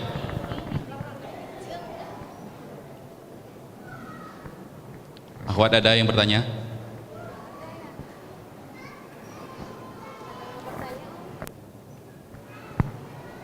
Oke, kalau belum ada, Ustadz, ada sedikit menyambung pertanyaan tadi, Ustadz. Kita dalam hal ketika telah disapa hidayah Islam dan sunnah, kadang kita punya semangat menuntut ilmu ini yang besar, Ustaz. Kemana-mana didatangi, Ustaz. Majelis taklim di mana-mana didatangi, tanpa kadang kita bisa memilih-milih, Ustaz. Apakah ada catatan untuk kami-kami yang masih seperti ini, Ustaz? Semua majelis ilmu didatangi, Ustaz, tidak pilih-pilih gitu. Apakah ada catatan untuk kami yang masih seperti ini, gitu, Ustaz? Maksudnya tidak pilih waktu atau malam? Apa aja Ustaz maksudnya kajiannya gitu Ustaz? Oh, jadi kalau siapa yang menyampaikan gitu Ustaz? Oh, taib. Ini pembahasan pertanyaan lebih mendalam sebenarnya. Kalau tidak pilih-pilih malamnya nggak apa-apa, ya tidak pilih-pilih tanggalnya nggak apa-apa, tidak pilih-pilih masjid dan tempatnya nggak apa-apa. Tapi saya perjelas tadi terkait dengan tidak pilih-pilih materi dan sampaikan dan pemateri yang menyampaikan. Jadi intinya kalau ada ngaji datang, ini karena semangat. Sebelum saya jawab pertanyaan ini, saya ingin berikan masukan bagi antum-antum yang memiliki semangat dalam menuntut ilmu. Ini merupakan kebaikan sangat luar biasa. Semangat dalam menuntut ilmu merupakan kebaikan sangat luar biasa. Bahkan semangat ini harus selalu dikembangkan dalam hati kita sekalipun kita sudah tua. Mungkin sebagian orang tua yang hadir mengatakan itu kalau pertanyaan seperti itu yang semangat itu kan umur-umur berapa ya? Mungkin 22, 25, 30-an. Tapi kalau saya sudah umur 50 kayaknya cukup aja di rumah lah. Mungkin sebagian yang tua di sini atau yang merasa tua di sini berkata demikian. Maka antum lihat Imam Ahmad bin Hanbal rahimahullahu taala tatkala berumur sudah puluhan tahun, di atas 60, masih lari-lari bersama dengan anak muda menyincing sandalnya untuk menghadiri kajian. Imam Ahmad sudah hafal jutaan hadis, menjadi imam besar tapi masih semangat menuntut ilmu. Sampai ditanya kepada beliau, sampai kapan anda menuntut ilmu seperti ini? Maka beliau mengatakan dari buayan sampai liang lahat. Maka kita katakan semangat ini semua kita harus semangat, semua kita harus semangat. Akan tapi semangat ini jangan sekedar semangat sebulan tapi nggak semangatnya 4 tahun. Di awal-awal semangat, semua kajian ustaz-ustaz sunnah dihadiri. Bulan pertama, bulan kedua, bulan ketiga. Selanjutnya mulai dikurangi. Maka ini metode yang tidak benar. Ya, jadi semangat itu terus sampai kita bertemu dengan Allah. Kemudian yang selanjutnya kita ingatkan juga dalam semangat menuntut ilmu, antum juga harus punya metode dalam belajar. Jadi belajar itu bukan hanya hadir di kajian-kajian seperti ini saja. Kalau ini selesai sudah. Mungkin bagi antum yang ingat, bagi yang tak ingat ya tak ingat, bagi yang ingat sebagian. Tapi sebenarnya belajar yang benar-benar belajar adalah belajar kitab. Ini yang antum harus hadiri. Belajar mengaji kitab-kitab para ulama satu persatu ditamatkan. Itu yang harus antum perhatikan. Ini baru metode belajar yang benar. Kalau sekedar ada acara seperti ini antum hadir, ini sekedar hadir begitu saja. Tapi yang benar belajar yang antum harus semangat adalah belajar kitab per kitab. Usahakan beli kitab yang sedang dibahas oleh ustadznya. Usahakan membawa catatan. Ini akan berpengaruh. Ini akan berpengaruh. Ini metode belajar yang benar. Sehingga ini yang insya Allah akan merubah kehidupan kita, merubah akhlak kita, merubah ibadah kita, merubah muamalah kita. Maka kita dapati banyak kaum muslimin, banyak para ikhwah kita belajar sudah 5 tahun, tapi muamalah dengan ayah dan ibunya bukan makin lembut, makin kasar. Berarti metode belajarnya salah ini. Sehingga ilmu itu tidak berpengaruh dalam kehidupannya. Kenapa? Karena sekedar hadir saja. Sehingga yang disampaikan, ilmu yang diajarkan tidak mendapat keberkahan darinya. Maka kita ingatkan kalau antum semangat belajar, antum hadiri kajian-kajian yang kitab per kitab tadi. Bukan hanya sekedar daurah-daurah seperti antum hadir, di kajian yang lain antum tidak hadir. Antum harus hadir itu di kajian kitab demi kitab yang dibahas. Kalau bisa usahakan membeli buku yang sedang dibahas dan mencatat. Ini ikhwani kaum muslimin dan muliakan oleh Allah. Ini baru namanya penuntut ilmu yang benar, khususnya para pemuda ini. Khususnya para pemuda. Kalau kita selalu katakan kalau antum hadir di sini hanya untuk melihat ustadznya, enggak layak. Kalau Imam Ahmad yang hadir, baru dikatakan dalam sejarah yang hadir di majelis Imam Ahmad itu ribuan orang. Yang penuntut ilmu dari mereka 500 saja. Yang lain ngapain hadir? Ingin melihat akhlaknya Imam Ahmad. Ini ulama besar. Wajar kalau nanti datang ulama dari luar negeri misalnya, imam besar, ulama besar, antum hadir semua. mungkin nggak catat nggak apa-apa, hanya lihat bagaimana sikap dia, bagaimana muamalah dia, bagaimana cara berbicara dia, bagus. Tapi kalau di ustaz-ustaz seperti ana, antum kalau hanya hadir yang melihat nggak ada gunanya, antum nyatat. Ini ikhwani kaum muslimin, ini baru metode belajar yang benar. Karena kita lihat banyak kaum muslimin, khususnya para ikhwah kita, hadir di kajian hanya hadir, sehingga sudah lama ngaji masih ada aduan ayah dan ibunya mengatakan akhlaknya tidak bagus, istrinya mengatakan akhlaknya tidak bagus, suaminya mengatakan si akhwat ini istrinya akhlaknya tidak bagus. Ini tidak ada pengaruhnya berarti ilmu yang disampaikan. Kenapa? Karena ia tidak mencatat, tidak berusaha untuk memperbaiki dirinya dengan ilmu yang selalu dia dengar di majelis. Jadi ini masukan kita terkait dengan semangat menuntut ilmu itu harus dengan metode yang benar, metode yang benar. Karena yang namanya belajar yang benar itu adalah menamatkan satu kitab per kitab. Misalnya kita tamatkan kitab yang kecil-kecil seperti Ushul Tsalatsa, kita tamatkan mungkin Arba'in Nawawiyah, kita tamatkan kitab hadis seperti Bulughul Maram, Umdatul Ahkam. Satu persatu kita bahas, kita catat, kita pahami, ini akan berpengaruh dalam kehidupan kita. Jadi majelis-majelis seperti ini yang harus antum jaga dan antum hadiri. Ini ikhwan kaum muslimin dan muliakan oleh Allah. Kemudian terkait dengan pertanyaan semangat kemudian menjadikan seorang tidak memilih pemateri yang menyampaikan materi. Siapapun yang hadir, bagaimana pemahaman dia, latar belakangnya, manhajnya, yang penting taklim, ya taklim, ngaji. Ini juga salah satu di antara sistem belajar yang tidak benar menurut ulama salaf. Apa kata seorang ulama? Beliau mengatakan inna hadzal ilma dinun fanzuru amman ta'khuduna dinakum. Ilmu ini bahagian daripada agama kalian. Ilmu ini, ilmu yang akan kalian ambil itu bahagian daripada agama. Inna hadzal ilma din. Sungguhnya ilmu yang akan kalian ambil, ilmu yang akan kalian pelajari ini bahagian daripada agama kalian. Fanzuru amman ta'khuduna dinakum.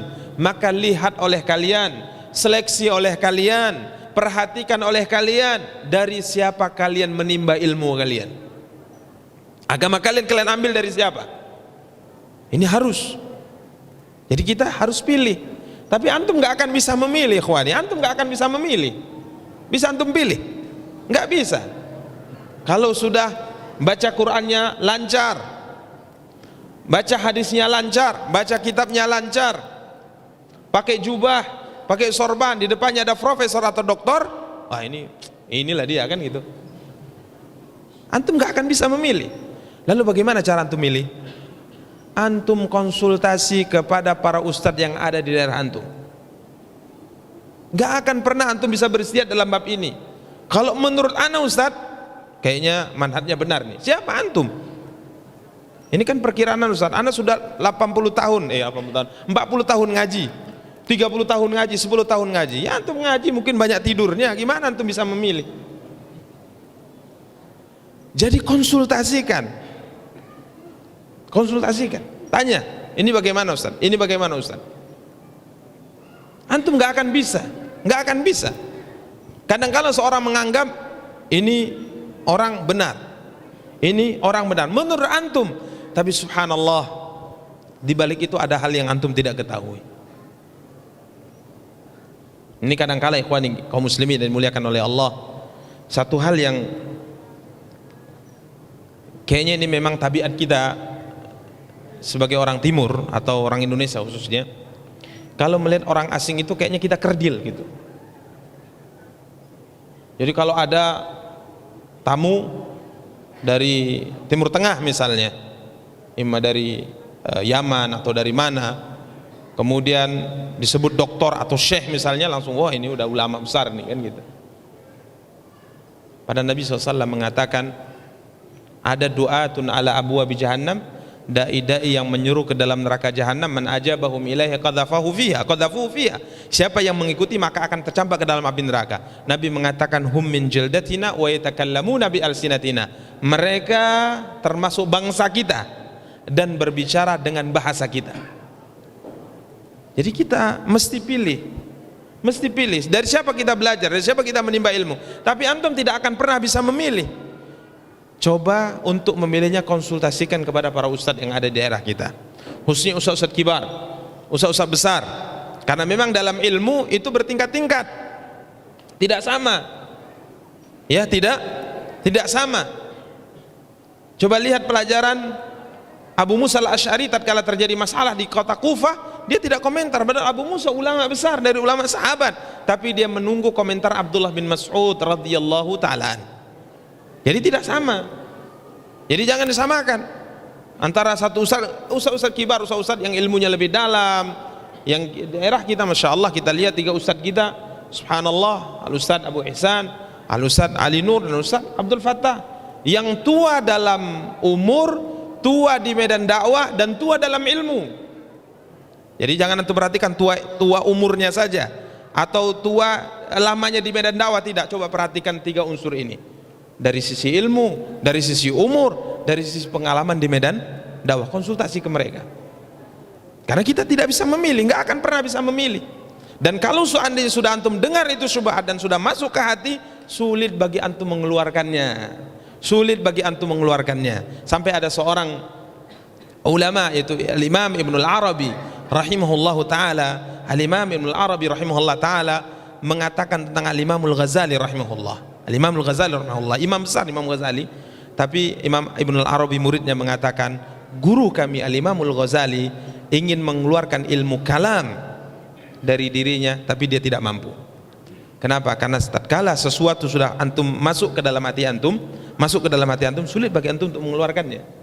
Makanya di sini para ulama memerintahkan kita berhati-hati, jangan asal belajar, jangan asal menghadiri kajian, mengikuti kajian seorang ustaz tertentu, tatkala kita tidak paham manhajnya bagaimana, pemahamannya bagaimana.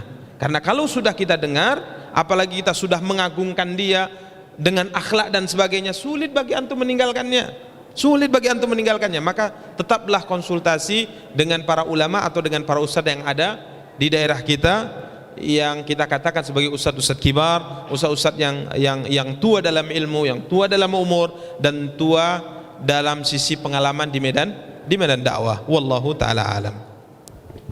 Baik, untuk penanya dari Ahwat kami persilakan.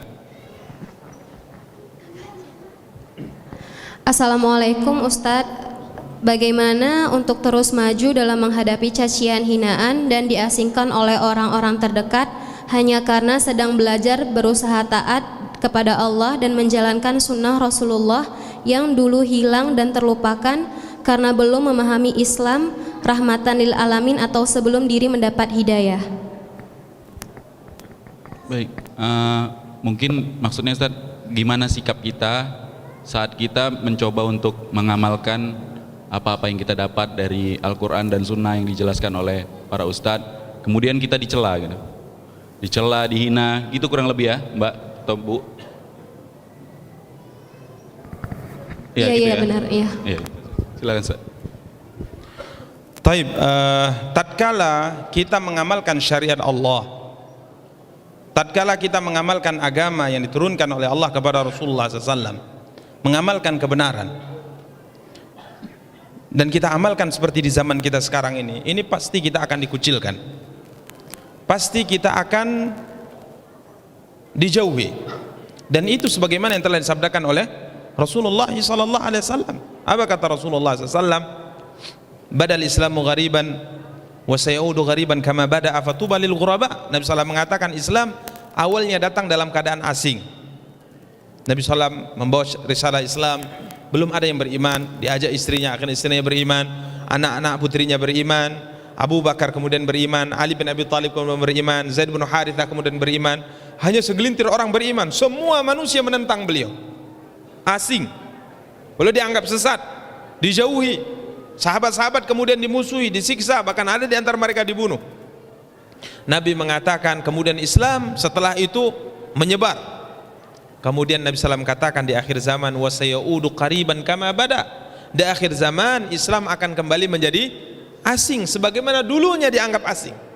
Tapi bedanya kalau dulu Islam dianggap asing oleh orang-orang yang bukan muslim, hari ini dianggap asing di kalangan kaum muslimin. Sebenarnya sakitnya lebih sakit sekarang ini, beratnya lebih berat sekarang ini, berat. Sesama muslim, tatkala kita mengamalkan ajaran Islam, subhanallah, malah dia yang menjadi musuh kita. Orang kafir malah nggak jadi musuh. Muslim yang menjadi musuh kita, menentang kita, mengucilkan kita, dan seterusnya. Padahal yang kita amalkan adalah kitab suci yang sama-sama kita imani. Karena itu Nabi SAW mengatakan juga dalam hadis yang lain, kita di zaman seperti ini pahalanya kita dapat tatkala mengamalkan syariat seperti 50 sahabat, kata Rasulullah SAW dalam hadis. Karena ini lebih berat. Dahulu sahabat masih ada penolong, dahulu sahabat masih ada yang menguatkan, sekarang kita tidak. Jadi ini pasti, ukhti, ini pasti kita tatkala mengamalkan syariat pasti akan dikucilkan, akan dijauhi dan sebagainya, karena kita meninggalkan banyak perbuatan yang sudah biasa dilakukan oleh masyarakat, melakukan perbuatan yang tidak lagi dilakukan oleh masyarakat. Ini pasti kita akan dikucilkan. Pertanyaannya, bagaimana cara kita, bagaimana sikap kita tatkala kita dikucilkan, tatkala kita dijauhi dan seterusnya. Sikap kita adalah melanjutkan apa yang sudah kita imani. Karena di dunia ini yang kita kejar bukan ridha manusia, yang kita kejar ridha Allah. Yang kita kejar ridha Allah, itu yang harus kita tanamkan dalam hati kita. Hidup ini tujuannya masuk surga, hidup ini tujuannya mendapat ridha Allah. Itu yang harus kita kuatkan hati kita. Sekalipun semua orang menentang kita, sekalipun semua orang melawan kita, sekalipun semua orang memusuhi kita, tapi kalau Allah mencintai kita, lanjut. Ini tujuan hidup, dan ini prinsip hidup kita. Ini prinsip yang harus kita pegang sampai kita bertemu dengan Allah. Dan yakinlah Allah sudah berjanji, siapa yang seperti ini teori hidupnya yang dia jalankan, visi hidupnya yang dia jalankan, maka niscaya manusia akan mencintainya. Ini ketentuan sunnatullah di alam semesta ini. Apa kata Nabi kita yang mulia sallallahu alaihi wasallam?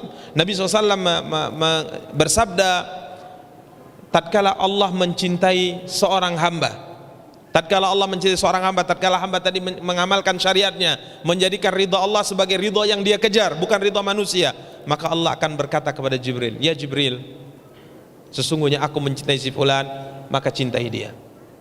Cintai dia. Maka Jibril akhirnya mencintai kita. Tatkala kita mengejar ridha Allah, kita berusaha mencintai Allah, mendahulukan keinginan Allah daripada keinginan semua manusia, Jibril akhirnya mencintai kita. Kemudian Jibril memerintahkan semua malaikat yang ada di langit mencintai kita. Kemudian thumma yudha lahul qabulu fil ard, kemudian dia menjadi seorang hamba yang akan diterima di atas muka bumi. Jadi ini ikhwani kaum muslimin.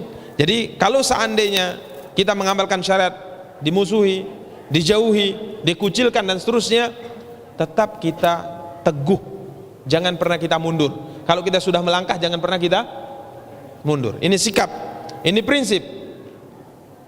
Kalau kita sudah mengetahui satu kebenaran, pegang. Nabi katakan gigit dengan gigi geraham.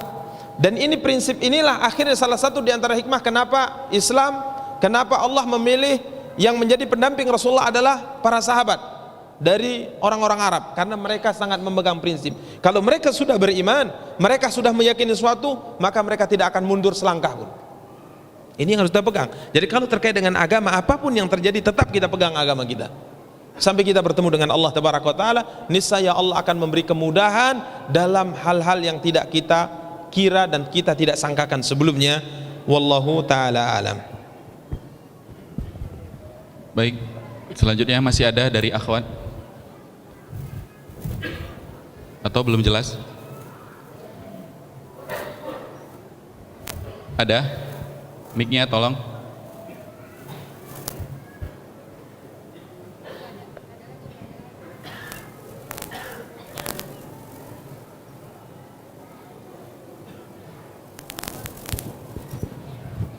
Gak ada. Jadi dari Ikhwan nih, kami persilahkan Ikhwannya yang mau nanya.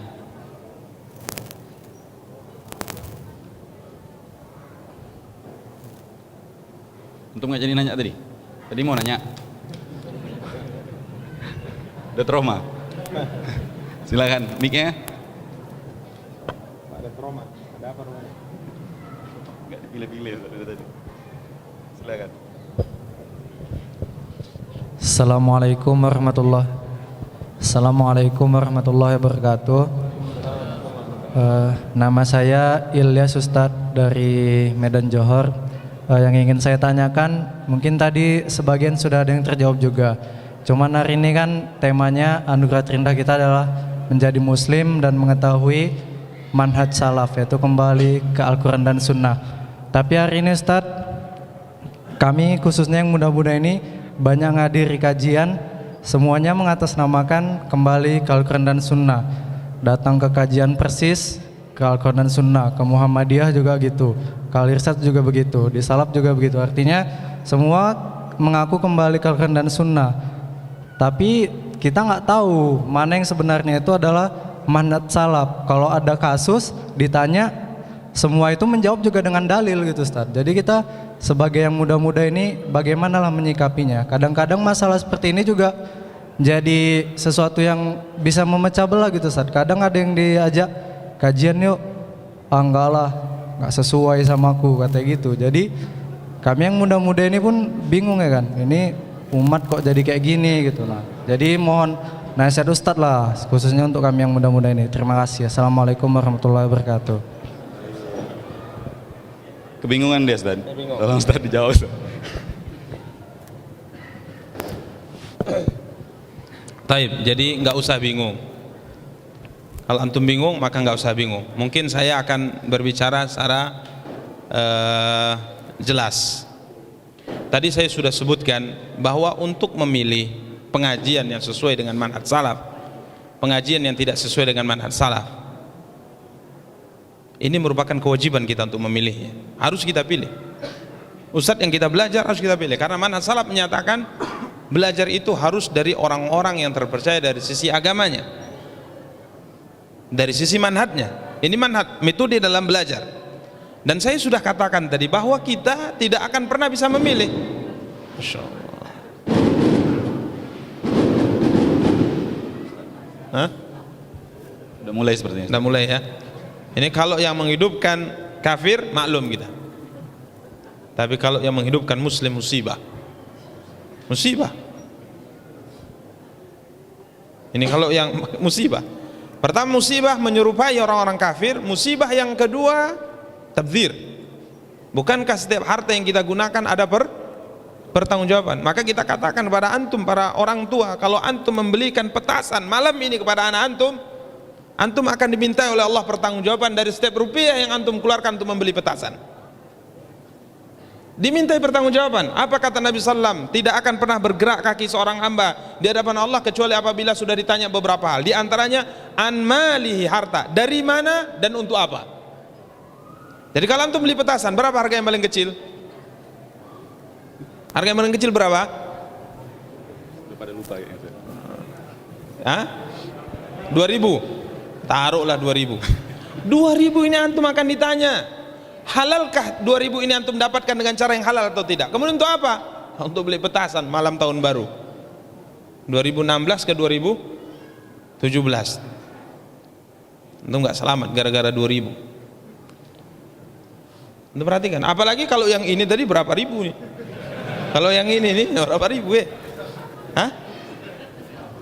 Luar biasa, hati-hati. Dan kalau antum belikan anak antum secara tidak langsung, antum menterbiah anak antum membenci Islam, mencintai luar Islam. Itu tarbiyah secara langsung. Jadi jangan antum harapkan anak antum tatkala besar mencintai Islam, kalau dari kecil antum tarbiyah untuk membenci Islam. Antum perhatikan, secara tidak langsung antum tarbiyah dia. Pak, belilah ini untuk malam tahun baru.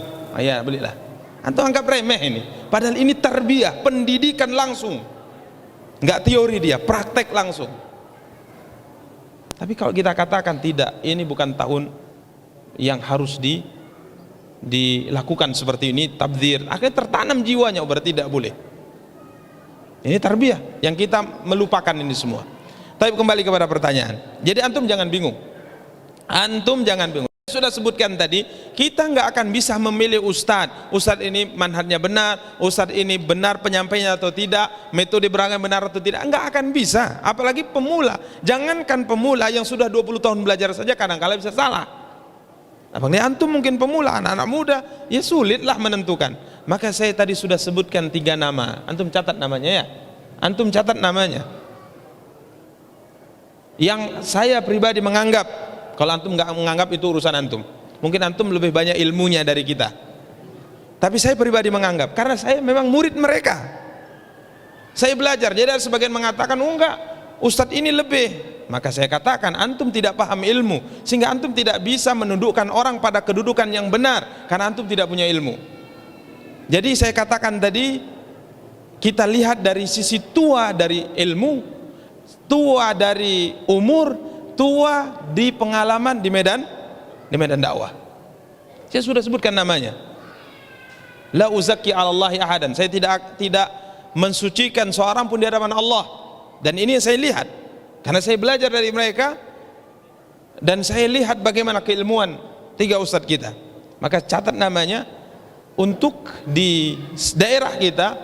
Maka pertama, tentunya pertama di sini bukan berarti yang utama yang saya sebutkan yang pertama, tidak. Akan tapi secara garis besar mereka bertiga inilah yang belajar dari mereka dan konsultasi kepada mereka, yaitu Ustadzuna Abu Ihsan. Ustadzuna Abu Ihsan. Antum catat namanya, dan antum kalau dari Johor nggak jauh rumahnya dari tempat antum. Kemudian yang kedua Ustadz Ali Nur yang tadi siang juga mengisi pengajian di sini. Kemudian yang ketiga Ustaz Al-Fattah yang insya Allah besok siang juga memberi wejangan di sini. Konsultasi kepada mereka. Konsultasi, jangan antum menganggap bahwasanya antum itu lebih hebat dari mereka. Lebih hebat dari mereka. Ini kadang-kala subhanallah, adab dengan orang tua, adab dengan orang yang berilmu tidak ada. Tidak, kita nggak punya adab. Makanya selalu para ulama ingatkan, kita itu sebelum belajar ilmu belajar apa? Adab dulu, belajar adab. Antum belajar ilmu tapi antum tak punya adab. Yang terjadi akhirnya seperti ini. Menganggap ustadz itu dicurigai. Itu apa, komentar pribadinya lah itu. Dan sebagainya. Jadi konsultasi kepada tiga nama yang saya sebutkan. Terkait dengan antum mungkin bingung ini kajian sesuai atau tidak dan sebagainya, konsultasi. Coba tanya kepada salah satu di antara tiga orang yang saya sebutkan tadi untuk di daerah kita. Mungkin kalau untuk daerah lain tentunya banyak. Atau kalau antum bisa telepon langsung ke ulama besar, antum disarankan, tapi tentunya ini sulit. Intinya antum datang saja, konsultasi banyak, tanya kepada tiga ustadz tadi, hadiri kajian mereka, insyaallah yang kita ketahui wala nuzakki 'alallahi ahadan, ya kita tidak mensucikan seorang pun di hadapan Allah tabaraka wa taala, akan tapi fima na'lam yang kita ketahui ketiga ustadz kita ini berada di atas manhaj salaf. Jadi konsultasi dan menuntut ilmu dari mereka. Jadi tiga nama ini ana sebutkan secara jelas di sini karena kadang-kala kalau pakai isyarat banyak orang tidak paham. Kalau pakai isyarat, apalagi orang Medan tidak paham kalau pakai isyarat. Padahal seharusnya kalau pakai isyarat kita sudah bisa menangkap. Tapi banyak di beberapa tempat dalam bab ini nggak bisa lagi pakai isyarat. Nggak boleh pakai sindiran-sindiran itu nggak apa. Langsung aja tembak langsung. Sebutkan namanya, antum konsultasi, kalau seperti ini jangan antum ikuti. Ini yang mungkin bisa dipahami dengan baik dan benar. Jadi tiga ustadz kita ini banyaklah konsultasi kepada mereka, banyak belajar dari mereka, dan la nuzakki 'alallahi ahadan, kita mengetahui selama ini mereka mendakwahkan dakwah yang benar di atas manhaj as-salaf as-salih radhiyallahu taala anhum. Naam, wallahu taala alam. Ustaz, mungkin untuk terakhir Ustaz, yang mau ngasih kesimpulan kita kasih aja. Kesimpulan.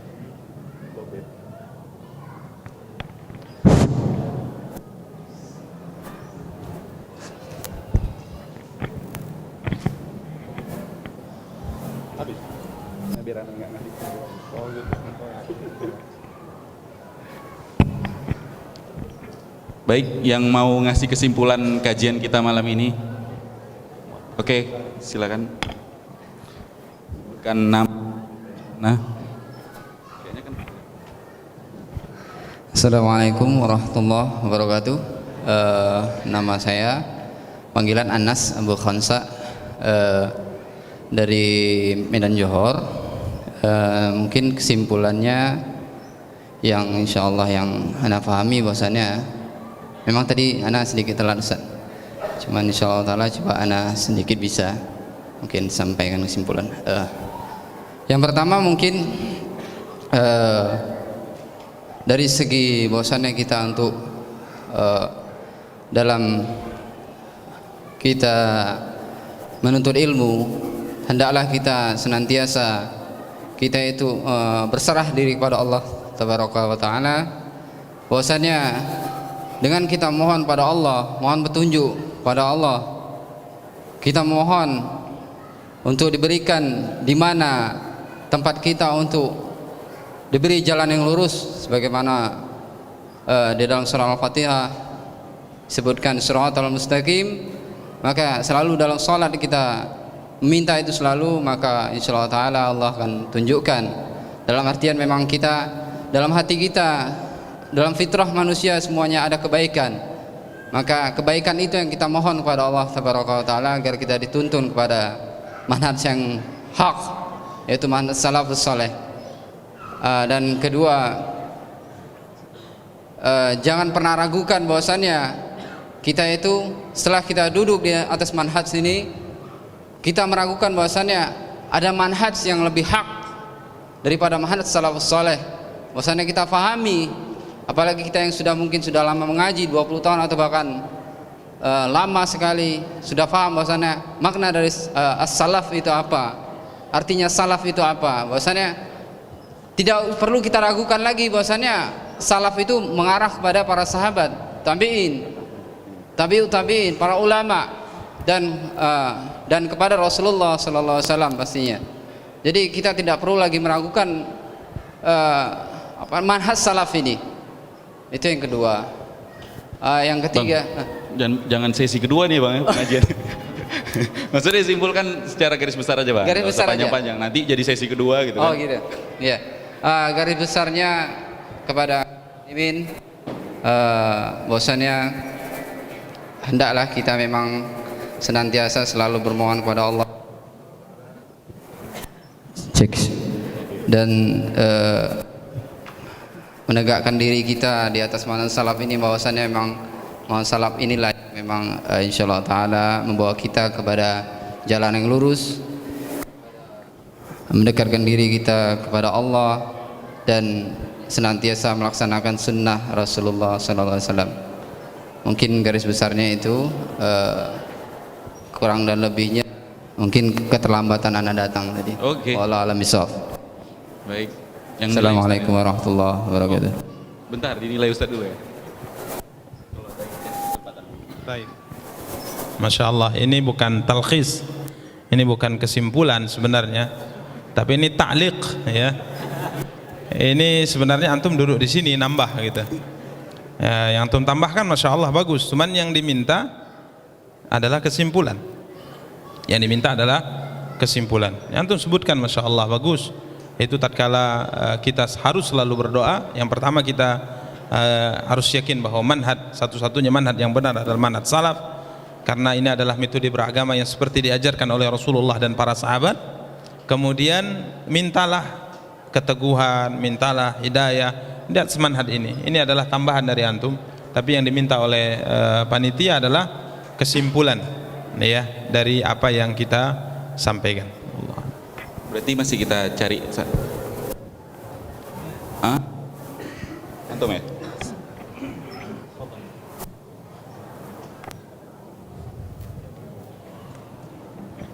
Assalamualaikum warahmatullahi wabarakatuh. Nama ana Muhammad Iksandri, ana dari Medan Kota. Kebetulan ana juga santri di Ma'had Al Khair Ustaz.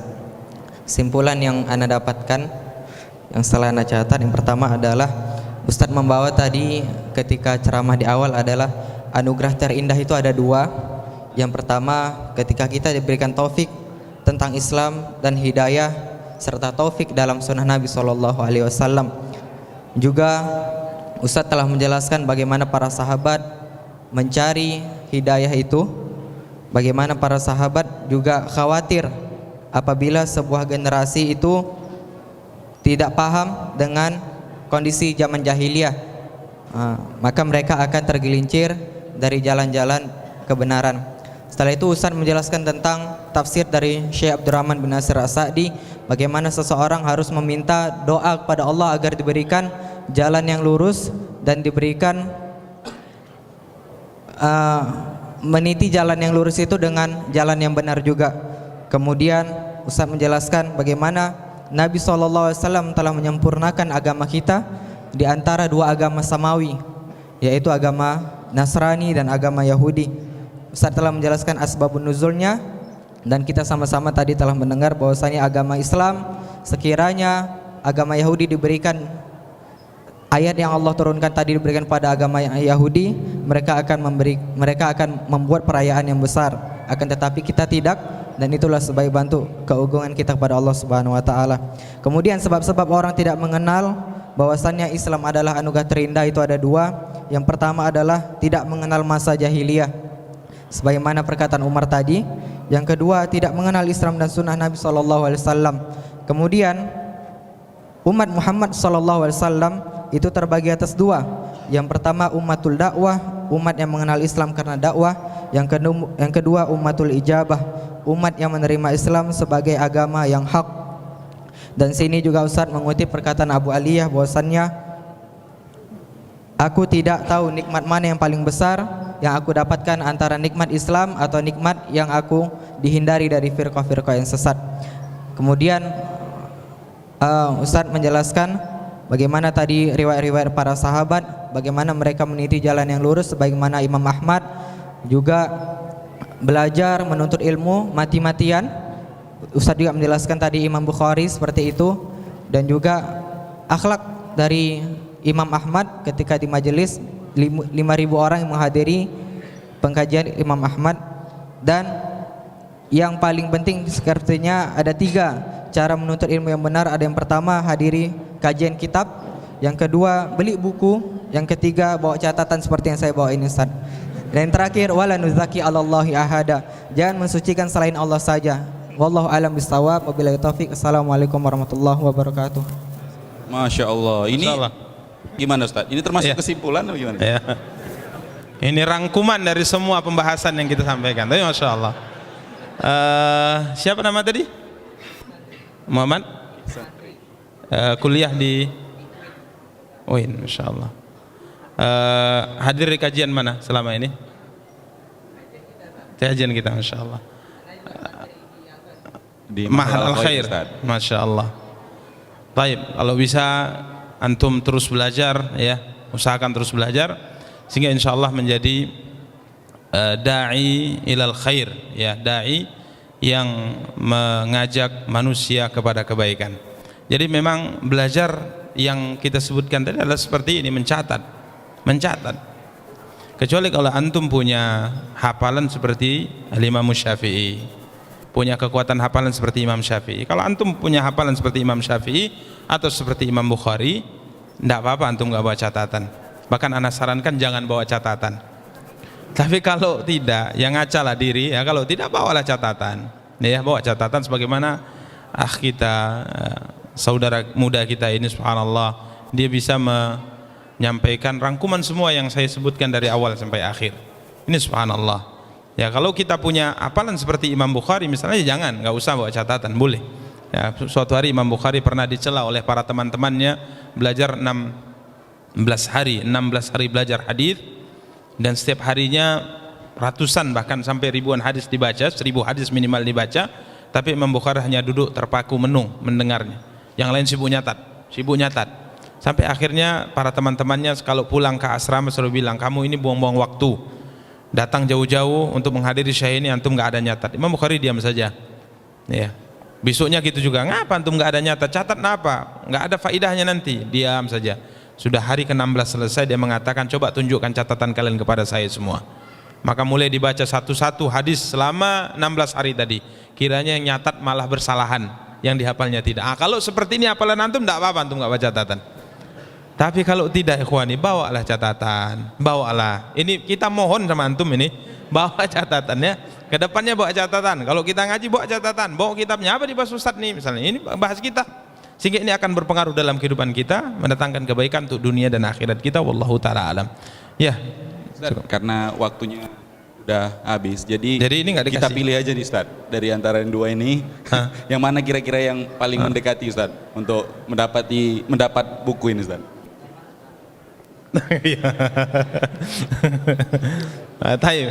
Tentunya Al-Akh yang kedua, Ihsan yang berpendapat.